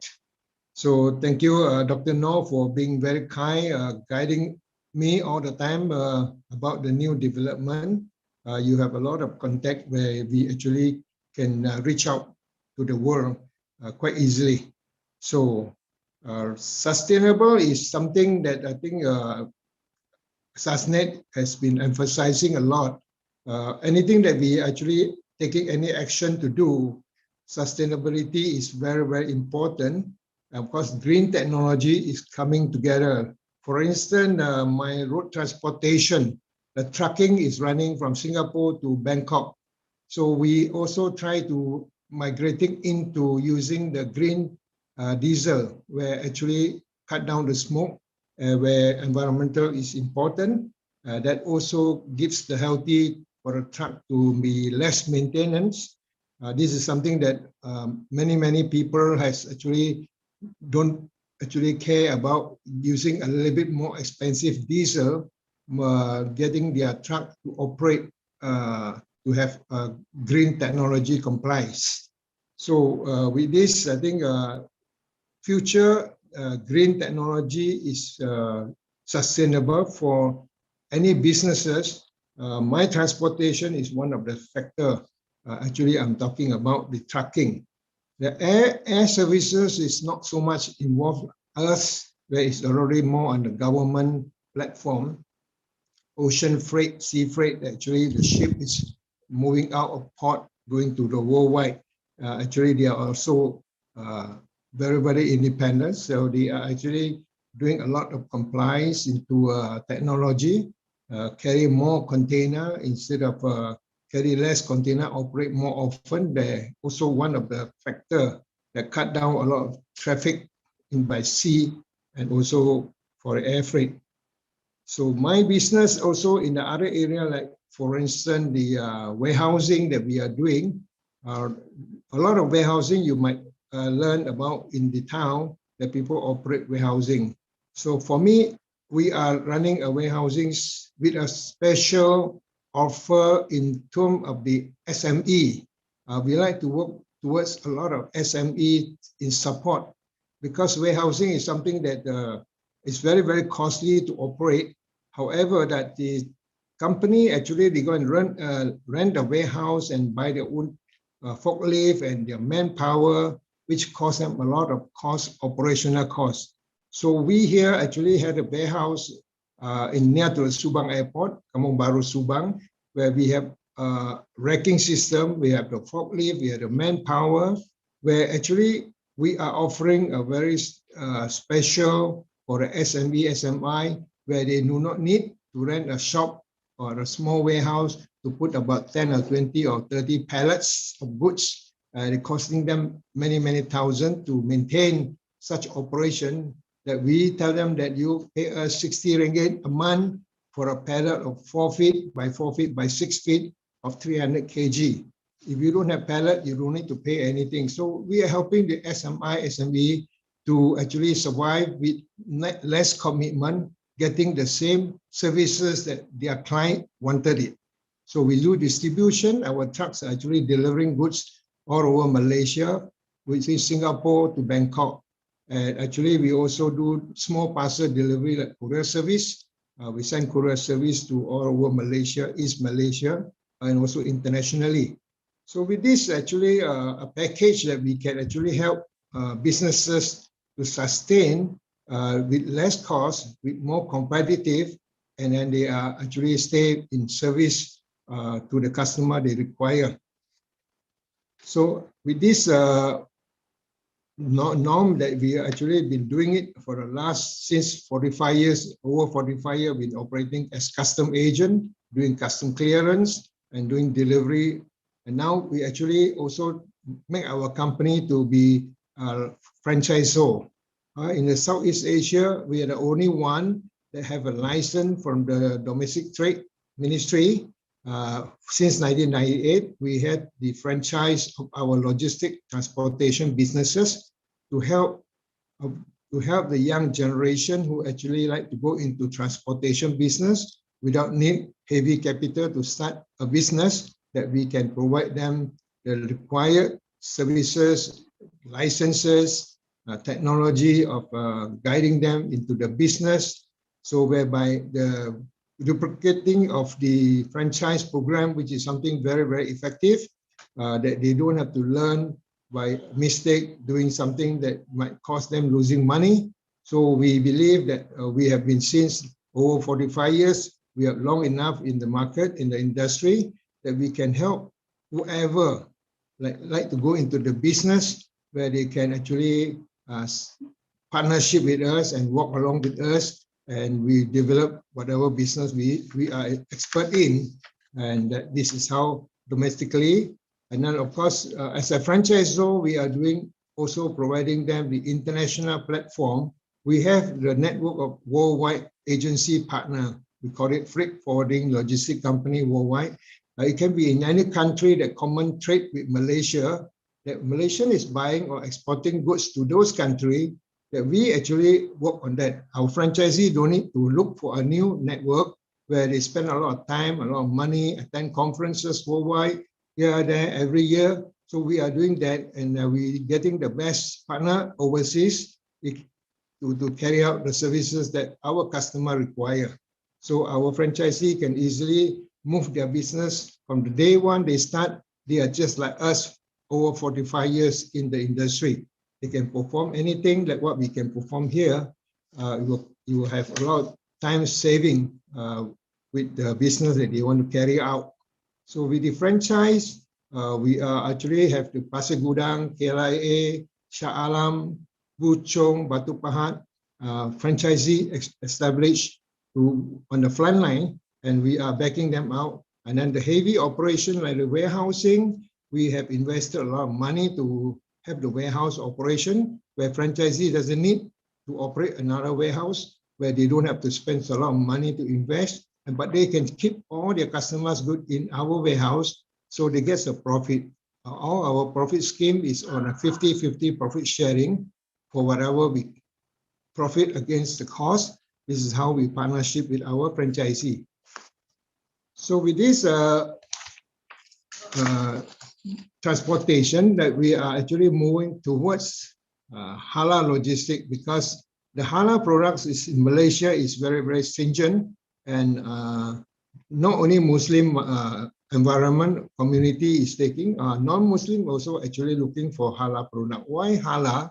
Because halal product is talking about hygiene, very clean and healthy, already controlled by the government, Yakim, that is approved, certified. They are halal products there.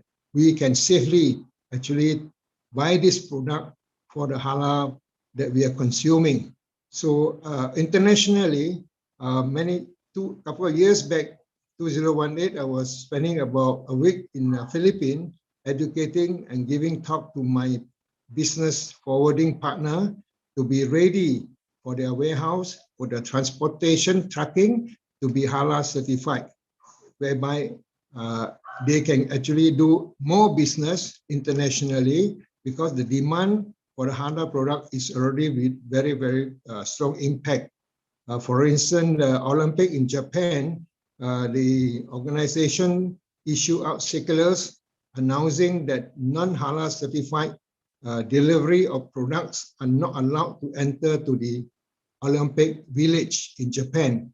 If such a demand is there, if we are in the transportation business, cannot comply, we cannot do delivery to the requirement, so we will lose out this business to our competitor, especially from Japan and Korea, because they come with strong financial, they come and buy up the warehouses, they convert them into the halal logistic operation, and then they can carry goods from the factory to their warehouse, to the port, to the airport, to the destination. In Japan, they can convert their facility in terms of halal certification. So all the way they transport goods in the halal services where business will be protected. So I also share with a lot of partners in overseas. We meet once a year in a conference in one venue with 100 over country. We speak about the trend, the requirement, the comply of our services in the future to be.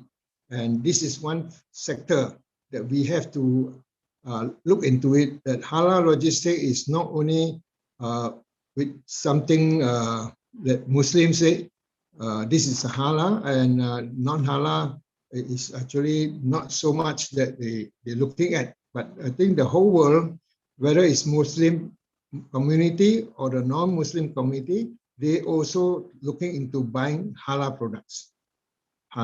So they also want to make sure that the halal transportation is certified.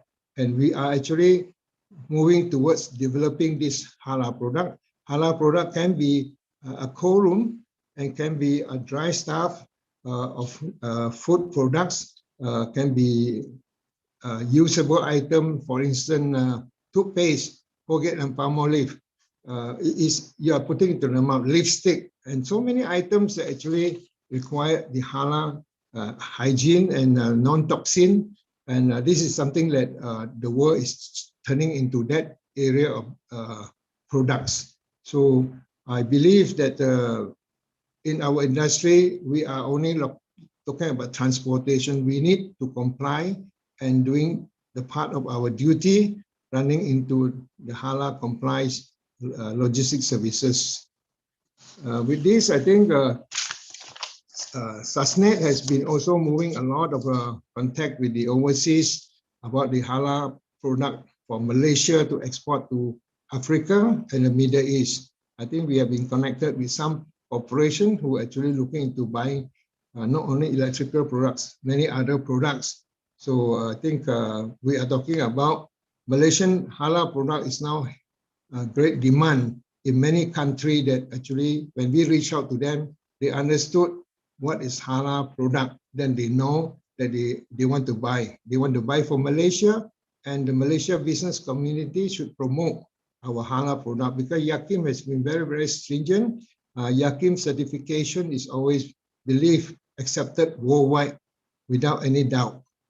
In comparison to our neighbor country, our certification for halal is always very, very strong.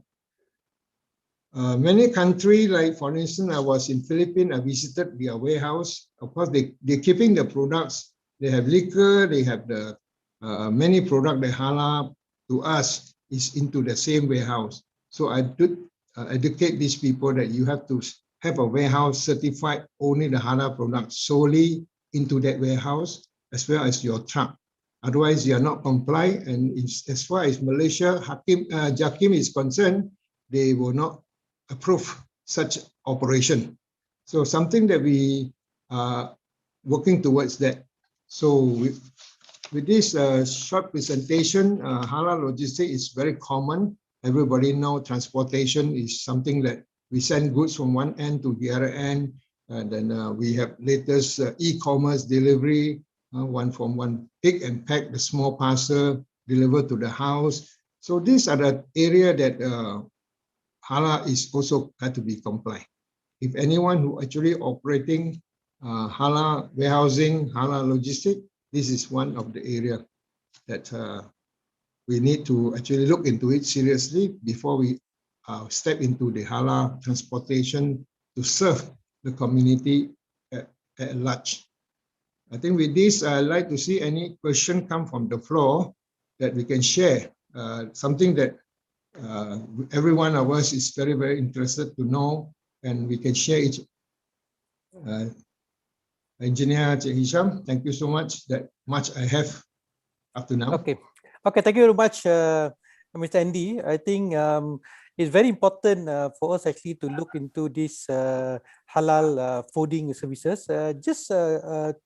To enlighten us, if let's say we want to actually engage a fooding agency on some of the food products, for instance, and how do we need to actually, how can we know that these fooding agency are basically halal certified? Yes, appointing a forwarding agency right now, most of them, about 95%, they are non-halal. So if it's any product that to be halal certified all the way from the factory to their buyers store, we have to get this halal arrangement be certified. Like our truck, we need to have a clean truck that be certified by the halal Yakim that this is halal transportation, and we will not carry any other goods beside halal products. Then we can operate the freight forwarding, custom clearance, delivery under the halal scheme, halal logistics scheme. Yes. Is there a mechanism to actually do the good tracing in terms of understanding that he actually, as he leaves the factory, he goes to the customer location through the warehousing and so on, and you can basically trace the whole logistic through going through the halal process? Yes, With the Yakim certification, and of course, Yakim has got a program educating the people applicant about the halal compliance, what is actually they have to do for a warehouse, what they have to do. And basically, it's quite simple for the compliance, and it's certified by Yakim. Question, Andy. My question is respect towards, you mentioned about franchise. This is interesting because a lot of people have no idea about this, the fact that a logistic company or freight forwarder company can have a halal franchise, yeah? So, or a freight forwarder franchise. So how do you handle this situation where the fact that the new entrepreneurs who wants to come into on board, what's the qualification that they need to have if they want to start a franchise company related to freight forwarder? Yes. What we had actually past doing is they have to have interest and commitment that they actually wanted to do halal, not only halal logistic transportation, operating custom agent, and also running a business like transportation of air, sea, and warehousing. So what they do is we appoint them for a 5 years franchise contract agreement, and we actually profit share, and then we will look for a location that they propose, and we certify and prove that this location has got enough business for them to operate. And with that, we will guide and train them the business modules about into marketing and business development. So technically, they do not need to go into the custom clearance at the operation part. They just have to do is the business part, where our operation in clearance, that our franchisee based in Pasir Gudang and the Port Klang, also the airport, they are the one who actually performing all the operation, custom clearance, and so on. So the other franchisee would then actually, once they have any business, then the franchise of the operation will take over to handle the operational part of it. So a bit easier for a new franchisee to actually venture into such business and without need much capital. Because if you're renting a warehouse in the KLIA, it costs more than 15,000 for the 4,500 square feet in the free trade zone at the airport cargo complex. So they can be in Shah Alam, PJ, they can just do a business development of the services of transportation, and operational part of it is done by our franchisee there. So this is something that we help guide them into that business area of activities. Yes, Dr. No. You're on mute, Dr. Dong. Oh, now okay. Another question is, interestingly, that we have many trade partners, trade partners respect towards all over the world. So if they were to assist us, or if they were to come in and get your franchise, is it only for Malaysian, or other international companies can also come in to get your franchise? Yes, our franchise have no limitation of the location. We can do Malaysia, we can do any other country, because basically both the company outside the country and Malaysia, we develop in terms of partnership. Franchise means we work as a partnership and we develop the same services of business, and the scheme is the same. Locally, 50-50 profit share. Likewise, overseas, we have been practicing for long history. Also, everything is on a profit share basis. So whereby it's just a license between the both party, franchisee and franchisor, and then we work and develop the network of generating business within Malaysia and that particular country. Yes, can be done. Yeah, I just have Professor Kodiaga here. I just brought him in here. I know. Happy Sunday, Professor. Yep. We have some Good. By the way, I would like to wish you a happy birthday. I was told that today is your birthday, and I hope I'm not disturbing your good Sunday. The fact that you are very much a professor for entrepreneurship and doing a lot of leadership program all over the world. So can you please share with us whether such a franchise program for freight forwarding can be something that can be done in Africa and all the other countries where they don't have such opportunity to go into freight forwarding, and this could be an opportunity for Andy to come in to assist. Thank you very much, Dr. Noor. Can you hear me? Yes. Yes, we can. We can hear. Yes, thank you very much. In fact, I'm very excited to meet Andy. I think the other time we were in Malaysia, we were with the other young lady. What was her name? And we were talking about the halal products. The possibilities in Africa are unlimited. And in Kenya in particular, I think we have a big opportunity because of the presence of our, the Muslims, and all products now in our supermarkets, all products which are sold, there is a demand, a need for products in our hotels, products in our institutions to meet the halal certification. And this is an area where I would say it's virgin because it's only a few institutions doing it, yet it should go across the board. So the opportunities are huge, are massive. And we are not talking about Kenya. We are talking about the Eastern Central African region with a population of about 400 million people.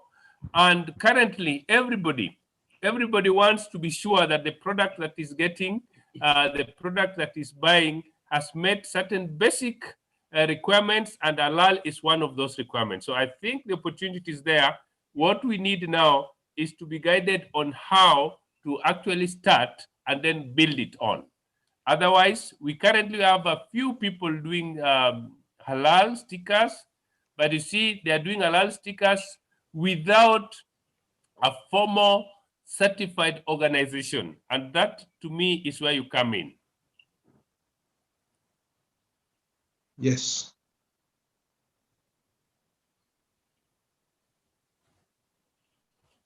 Dr. Noor, you're on mute. Andy is also SUSNET committee member, main committee member, where we are already going to sign an MOU between SUSNET Kenya and SUSNET Malaysia, where we already know that this is another area of opportunity, not just on the education sector and also with the digital tourism. I think now an added area is on the freight forwarding, because we can see there is a lot of landlocked countries inside Africa that is depending on Kenya's port for a lot of products. Yeah. So if we can help a lot more people to understand this certification to become a freight forwarder, this can bring in a lot of value for all the communities which are in the landlocked countries. Yeah. So I just want to ask Andy, how long does it take for anyone to be certified as a freight forwarder under your franchise? Okay, Dr. Noor, the franchise program is actually quite simple. They don't have to take long. Basically, for them to sign up the franchise agreement is within 30 days. They will have to start their operation within 6 months to move on in order to get the franchise executed. If they don't start by 6 months, then we have to call off because we do not want to delay for another party to take the franchise program. In terms of education, just now we're mentioning, we have a department conducting under external education from the UTM space, where we have the shipping logistic professional certificate for diploma, degree, and master degree. This is 1-year program with 12 modules, and any franchisee or anybody who actually doesn't have experience, as long as they have high school, they can actually subscribe to learn this particular education. And UTM being a 100 over years university, their certificate is recognized worldwide. UTM space is being recognized worldwide. their certificate for diploma and degree and master degree. It's actually acceptable to any organization worldwide. And we can start such education in that particular country, and our lecturer can actually goes there and train the lecturer there to be trainer for the students actually who wants to learn. And all the certificate is examination papers are actually courier service back to UTM for their assessment and for all the examination paper, enrollment, and so on and so forth.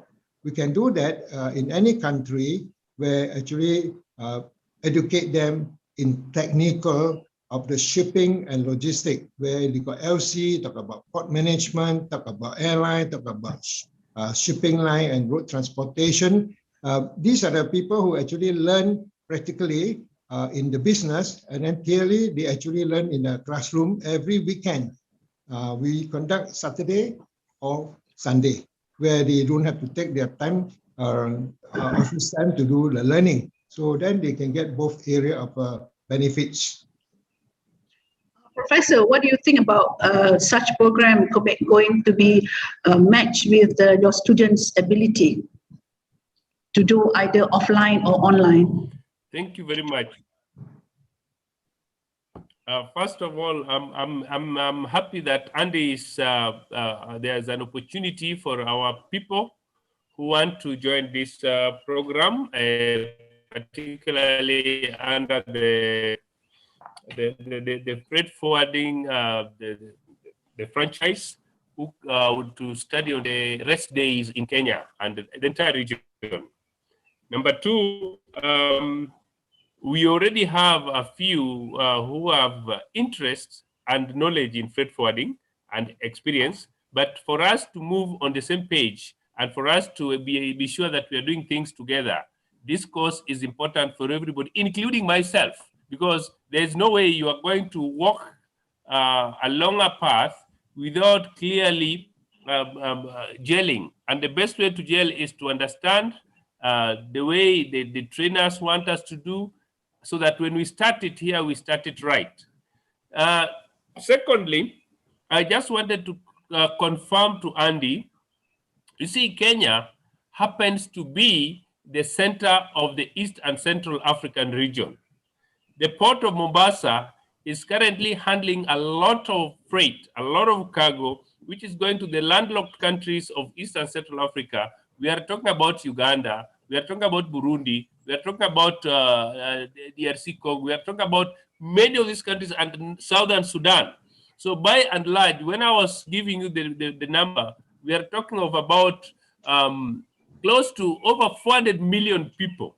And 400 million people, we are talking about very serious business. So if we are going to now have this, the freight forwarding franchise, then it is a franchise that is not limited to Kenya, but it is actually helping link all the other countries. And the more reason why the training is necessary, the training is important, so that we know that when we capture the region, we capture it right and we don't fail by through maybe not doing one thing right according to the specifications.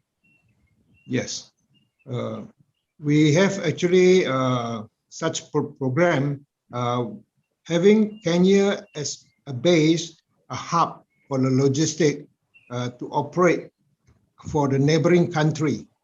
For example, I went to Iran 2018. We had spent 8 days with the government of Iran, talking about Malaysia is going to be a good hub for them to utilize for the ASEAN country. All the goods they can send to Malaysia because we have a free port. We have the free trade zone port where goods can come in without documentation and goods can go out tomorrow without much hassle, no delay or documentation.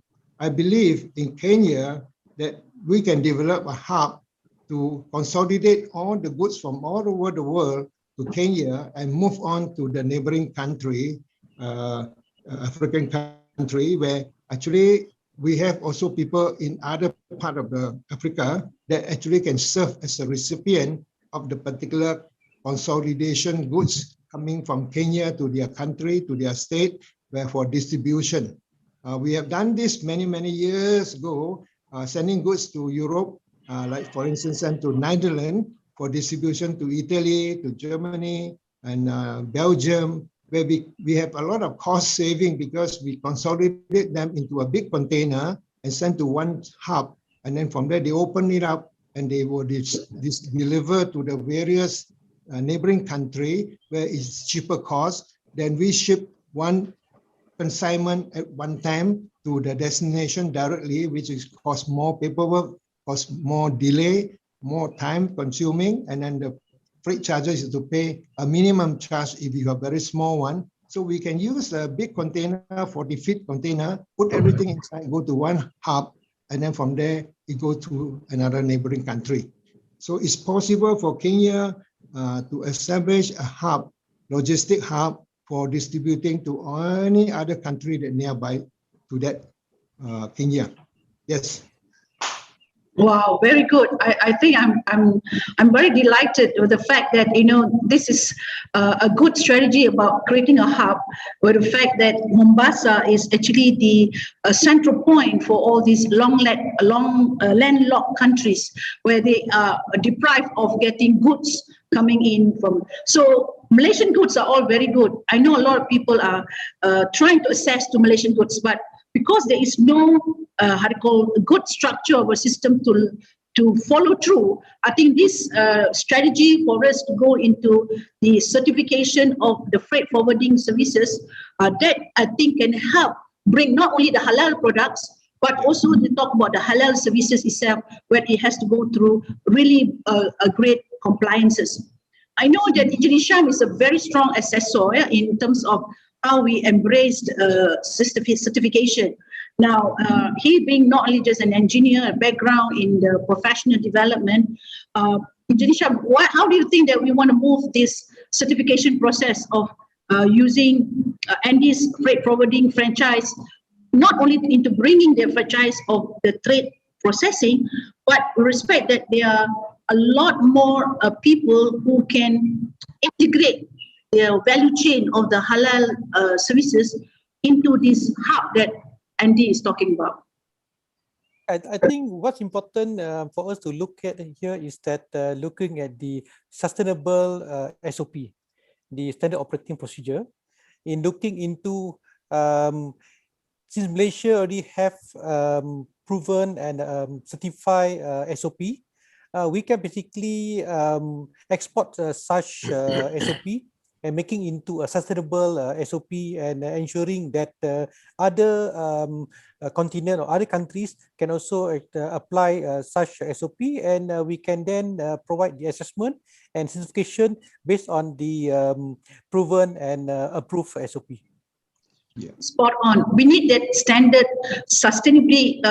operating procedure that has got the integration of halal and sustainability. And once we apply that, we can always bring it to other areas that probably wants to get along with the same standards of application. Yeah. Professor, you want to say something? Yes. Actually, Isham has just hit it on.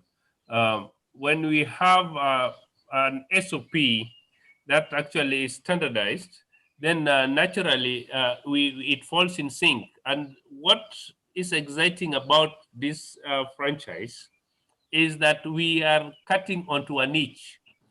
You see, freight forwarding is there, it's involved, everyone is involved in freight forwarding. But you see, we are cutting into a niche, and the niche is the halal. You get it? So when we cut onto the niche, that is really what is going to help us grow this business. So those who are concerned about halal products, those who are concerned about halal way of doing things, will naturally fall within this niche, because as we speak today, that is not happening in Kenya. You get my point? And it is not happening in the region.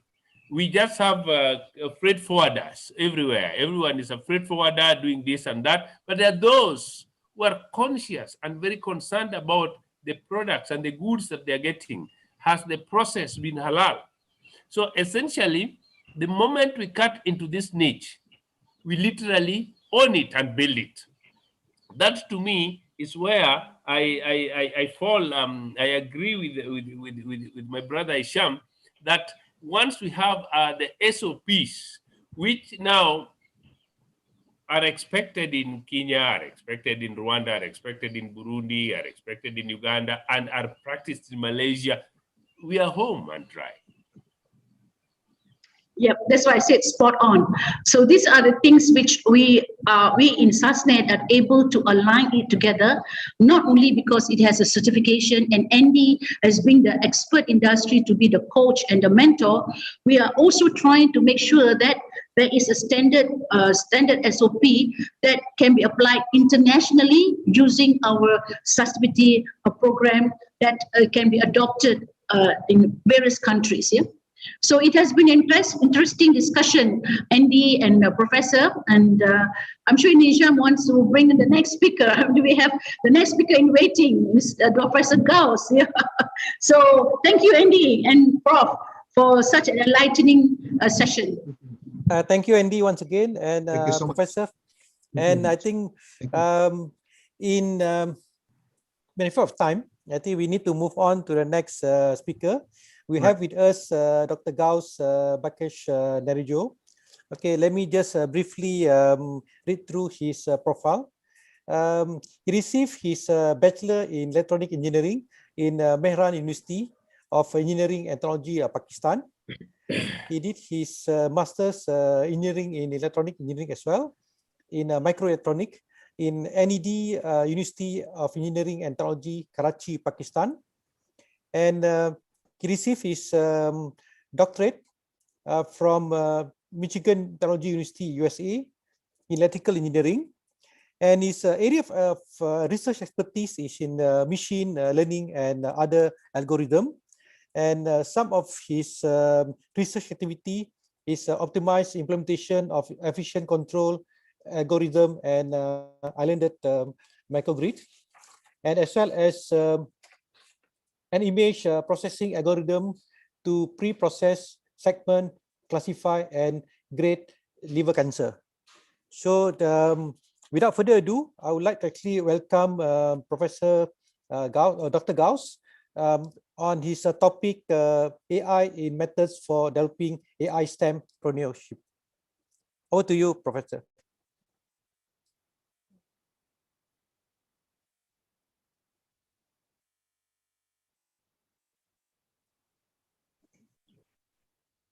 Professor, are you on?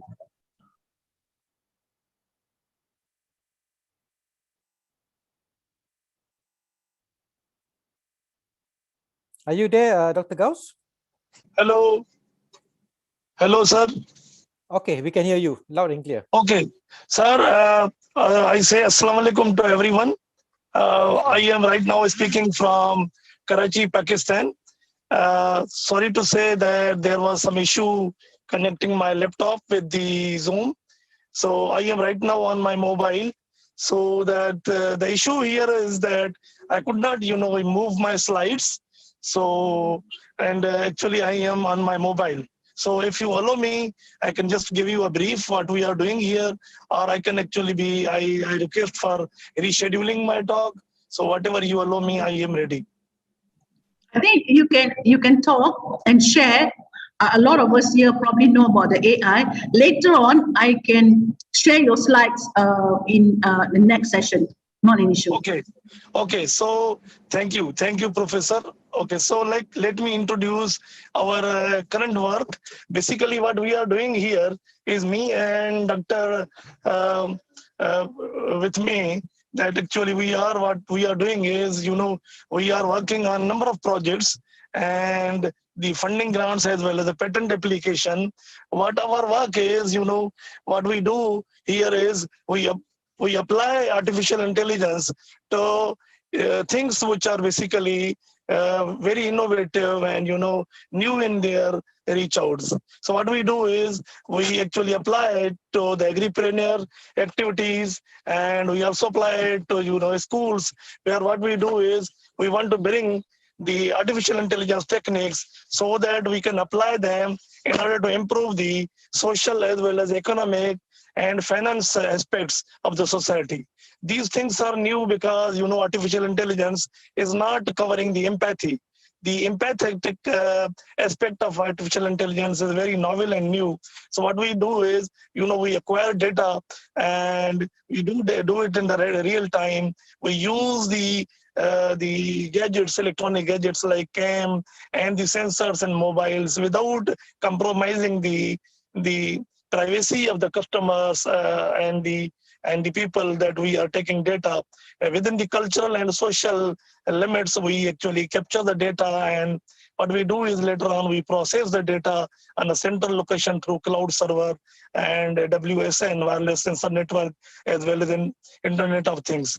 So after getting the data in real time, we actually detect the data of our choice. So by applying artificial intelligence techniques and algorithms, we take the data from the acquired data, and then we apply our techniques on the big data, and through which what we do is, later on we actually guide the government. We plan to guide the government, the funding agencies on social sciences, the funding social enterprise, and the spiritual intelligence that we are working on. So we have applied for a number of patents on that, and we are actually trying to enhance and improve the efficiency that's already on the youth activities, entrepreneurial activities, basically those schools where we see the kids and parents as well as school administration. What they are doing is they're working on the older models. So what we do is we want to actually enhance their existing efficiency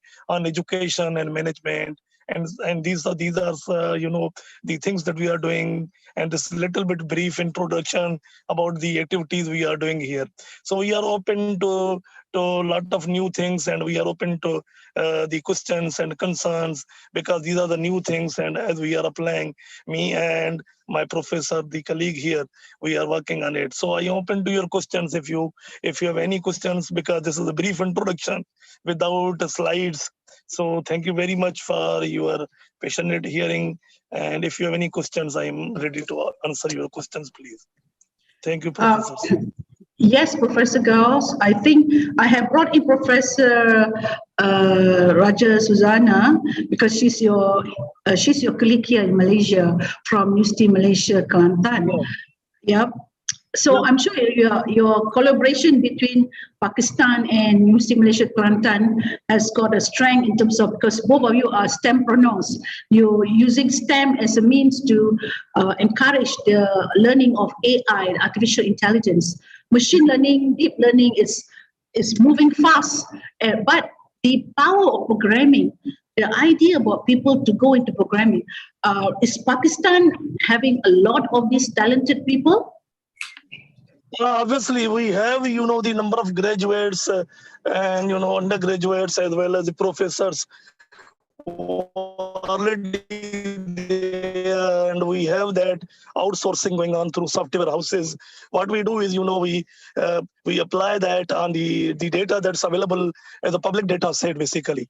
And because most of these algorithms, artificial intelligence algorithms and machine learning techniques, they need a lot of data, especially the deep learning techniques that we do work on, require a lot of data. And, because these days the data is available as a public data set. So what we do is we try these algorithms to learn on their own, and later on we made them available. So there's a lot of activity going on. There are, we are making waves, and you can see slowly, gradually, we are coming up out of the cloud, you can see, and we are making waves, and we are making collaborations across the world. So that's, I hope I answer your question. And that's about Assalamualaikum. Waalaikumsalam. Technologies Dr. Saidatul and Dr. GB. Thank you very much for such an insightful presentation. Now, I think the dilemma that we have, Dr. Saidatul, in Malaysia is all about mathematics, right? Yeah. We want to connect the programming ideas. I think the fear that the school student had in particular is all about what we try to make it very layman. Perhaps on the perspective of several webinar and engagement we have with schools, I think they are very much keen to learn on the awareness side first. And then gradually we're going to do training of trainer. We have been developing numbers of our own graduates now, ongoing 3 months program to work along. These are actually individuals who have, very little knowledge about programming, but I think the context on how we deliver the the base of the capacity building going to be very interesting, because I think it works. Yeah, it works. And then when we try to measure the human intelligence, for example, I think this is where that spark their interest to be part of that activity. But we would welcome as well those who are outsiders who are listening. If you're keen to be part of us, I think let us move the agenda. And perhaps SASNet could also, making this possible for the outline, forthcoming whatever activity within the schools around the country, not only in Kelantan. Yes. Yeah, go ahead. Yep. And on that sustainability thing, you cannot make things sustainable because, this urban society, a whole lot of machines are coming up as active partners, and society cannot be, sustainable unless we bring artificial intelligence into the fold and, cooperation to be useful for society. I mean, that is the time we have to bring artificial intelligence into our lives. Otherwise, the sustainability model, especially the social sciences, that actually we work on the traditional models would not be so much beneficial. Yeah. So that's something that I want to convey to social scientists. Please come up with bringing artificial intelligence into newer models, so it will help you people. So artificial intelligence is for you. You have to apply it in your real lives because it's coming. It's not waiting for us. Dr. It's coming by any means. Dr. GB. Yep. You are talking to technologist Dr. Saidatul, who is actually a mathematician, you see. So she has all the good ideas behind machine learning. So she can be our partners, in whatever our forthcoming program. Yep. Yes. I welcome her. Thank you very much. Well, the fact that, yes, being a mathematician is, but probably in the old era, in the new era is different. I'm having a lot of problems in even trying to find students to even answer a few questions, because we want to screen them to a certain extent. They're able to, we're trying to make them get into the pool that we are trying to groom them to be in the deep learning and machine learning. Because there's an element of certification that needs to be done, that they have to be at par with the international standard. I'm not sure whether our education system is enough to really push them to get into that era of this grooming. Yeah? Whether we are a bit too late in the grooming, or maybe we should have started from the very beginning, the early days of the education, so that we don't wait for them to just finish their SPM or finish their graduate, then only we groom them. I don't know. The idea. Yeah, that's the idea. Because we should have started from the kids as low as tahap 2. You see, tahap 2 is like level tahun 4, 5, 6, right? So they can just have a basic awareness on those activity, and then that could give perhaps motivation for them to join the program. What noise is that, Dr. GB? Is it? Yep. Yeah. It's okay. You were disturbed by the noise. Yeah. So okay. Yeah, I think the fact that a lot of people don't understand the industry 4.0 is challenging, and we cannot use the present method of teaching fast enough to make them come into the deep learning subject in a manner that we go the way we do in the present pace. Yeah. So I think mathematics is not a progression. It is actually something that works very fast. It cut across and do short circuit. Yeah. So believe me, if we are go into deep learning and machine learning, the programming is an element of creativity that doesn't wait for progressive learning. It is already. It takes all in one go, all together. So this is what I believe the system that we have, maybe it's a little bit more exam oriented and not project oriented. This is what I think. I may be wrong. You are right. Because this is the thing that we have been working now. We have most of the time, I must say 80% is a project base. And the rest of others balance is mentoring, just to get a guide from us. And then what we want them to get later, they also become mentor to others. So have a feel of like, really do that. Go and make the action happen so that, they can twist. And then from there, they themselves able to make it happen. You see?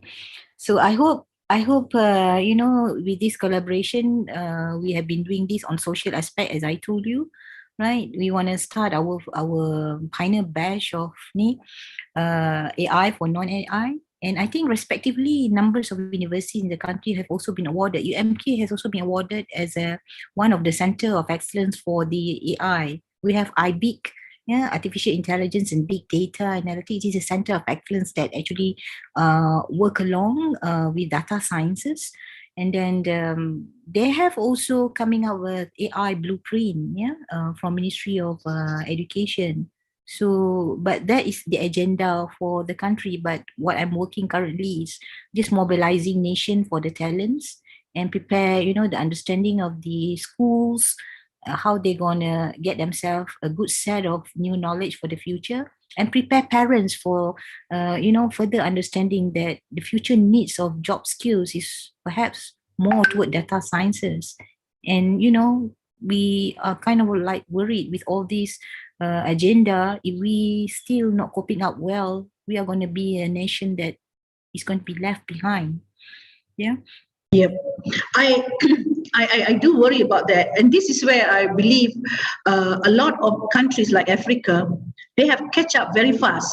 I mean, those days we always think that they need Africa. Even Professor Kodiaga was saying that they have got a payment method of using the phone much earlier than Google or whatever. So the fact that creativity in this digital world doesn't follow the systematic way that we want to teach and learning, because a lot of time we want to teach people through the process of thinking, while when talk about digitalization, it's already matrix. The learning is in a matrix form where integration comes in every degree, So I believe if maybe if there is a cross-country collaboration where people see the integration of learning as a way to speed up and catch up with the other parts of the world, that maybe can help people see that we are very much lag behind or very much lag behind. We don't want to be at one time become very fast forward, and in the end we are in the reverse order. Yeah, you're right.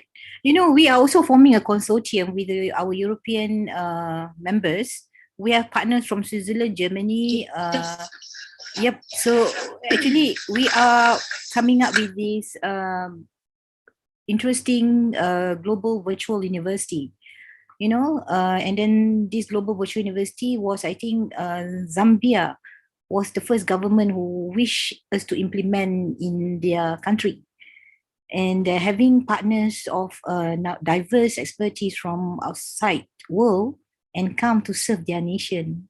So we are on the pipeline on this. Perhaps I think one of the agenda is they look around on SDG perspective and want to connect that with social entrepreneurship.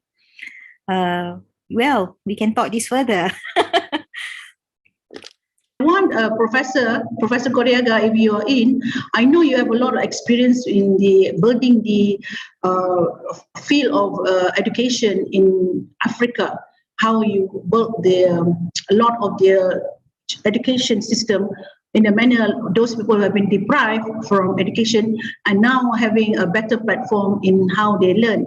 And I'm sure they're not following the way people do education here in the old ways. You learn mathematics, science, geography, history, and all those things. Now people are just focusing on 2 or 3 subjects only, not just all the subjects. So why do you want to push people to learn something when it's not needed in their interest? Yeah.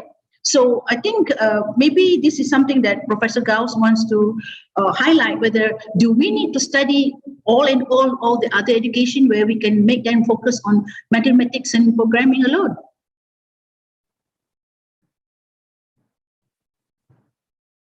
Is there a take up for that?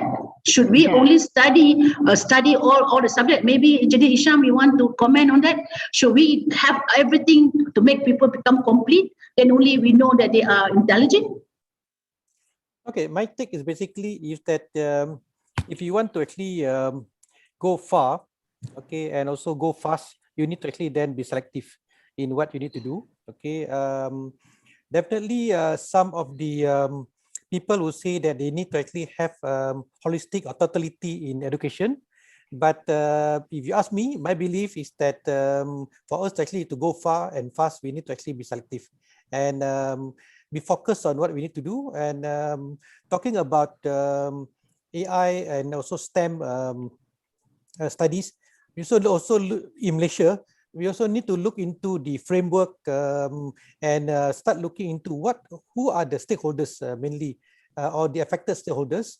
And number one come to my mind actually is the resources. In terms of for us to actually promote or develop this activity or this program, we need to actually ensure that we have competent resources that are actually able to move forward the agenda, especially among the school children. So I think the number one factor that we need to actually address at this point of time is to actually look into how can we train our resources, how can we develop our resources to ensure that they can actually become the trainers for the future generation. I totally agree. I have a lot of problem in looking for deep learning trainers. Believe me, maybe Professor. You have expertise here. All right, that's good. Because Professor, this is true. I've been given a task to hire or to bring in 200 deep learning engineers.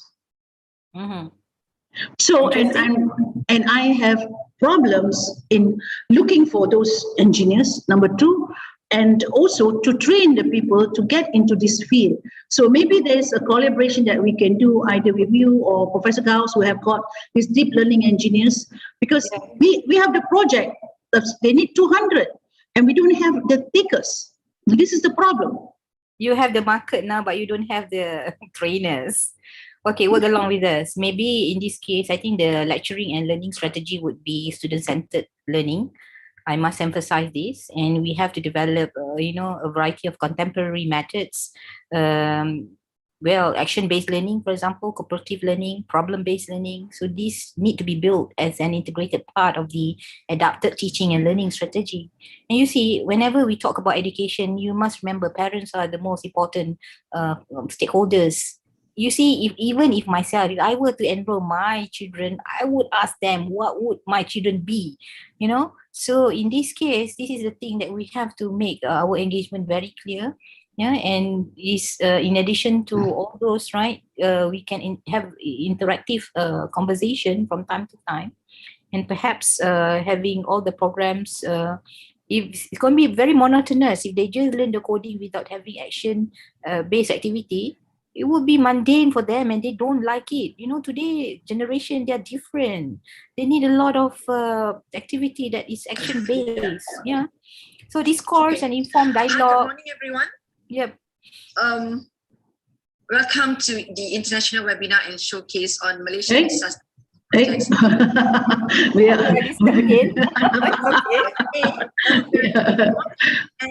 and gentlemen, and may I add, Assalamualaikum. Your I'm secretariat. And I will be the MC and moderator for the first half of the session. Where did this one come from?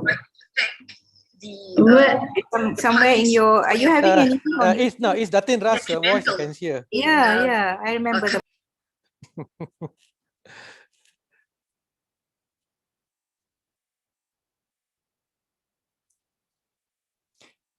You're in mute, Dr. No? Okay, yeah. What I'm trying to say here is that there is a lot of room in deep learning, machine learning, in the AI. but somehow it's probably the effort is very spotted. In other words, here, there, and everywhere. So we need to have an integrated project where we can bring the customer. I have the customer. I have the people who want deep learning engineers, and they are desperate for it because they are multinational companies. They are very highly reputable, but they couldn't get it. So they are trying to find ways on how to go to various places to get these people trained. Now, when they approach us, SUSNET, it's because we look at it from the point of view of sustainability for the projects to be embarked into AI, into deep learning. Yeah? So they believe that we have the edge to sustain the people to get into projects and to get interested in the deep learning, so that they can, when they go into the company, they can know what to do, because that is already an engagement to get involved in the project that has got a lot of community engagement itself. So I believe there's a lot of effort that need to be jointed so that we can go for one mission, which is make Malaysia having the right kind of pool and talent, and maybe work with international projects which are already coming to us to bring those projects to the various parties that can bring in the talent. So I believe maybe this is where I can work with Professor on both professors, Professor Gauss and Professor Raja Suzana, to bring in your pool of networks and pool of talented students to up under our already we already secured projects for people to go into deep learning.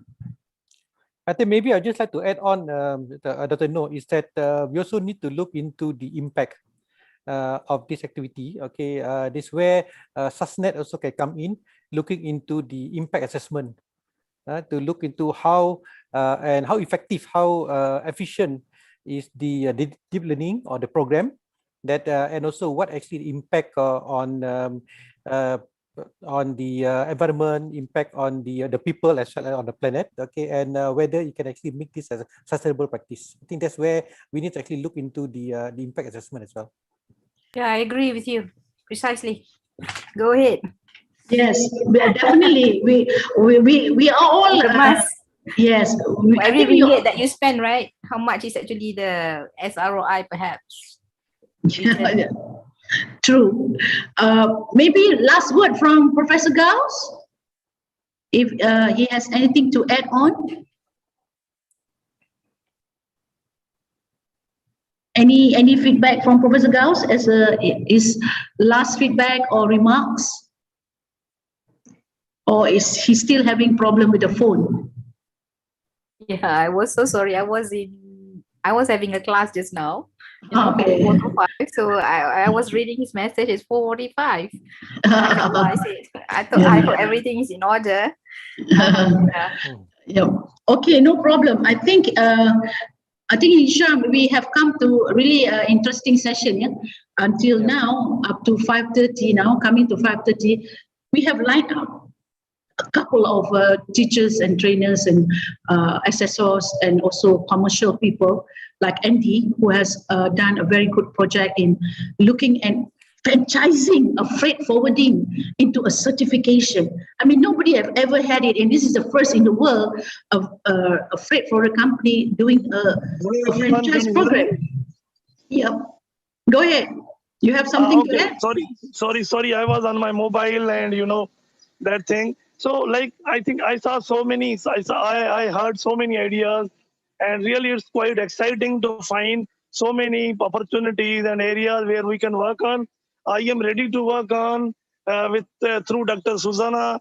You can actually contact her, and I can help you on, and I can collaborate with you on number of projects and ideas that you have discussed. We are open to criticism as well as cooperation on the projects and ideas that you said. So great. I am thankful to all of you for the passionate hearing and then creative ideas. Thank you very much. Thank you. Yeah, back to you, Engineer Sham. Okay, I think importantly that what we have discussed today, very interesting, and very important is that we don't stop here. We need to actually move forward. There's a lot of ideas being put forward. We need to actually put it on the drawing board. Being engineer, basically, you always talk about drawing board. Okay, you need to actually put it on the drawing board, and we need to chart forward how to actually move forward, and we need to actually look into getting everybody's collaboration and getting everybody's involvement in moving forward with the agenda that we have discussed. So I hope very much that we had a very meaningful discussion today, but we don't stop here, and we actually have plans, and we should actually then drive the plan to move forward. And SASNet can actually play a role in collaborating some of these activities, and we look forward in future collaboration with all of you, and we hope that we can, with the heat that we have, and it's been very warm, that we can actually move very fast over it. Okay, over to you, Ratno. Inshallah. Inshallah. I think, Alhamdulillah, this is our 7th day of our webinar, and it has been very enterprising, very full of a lot of energy.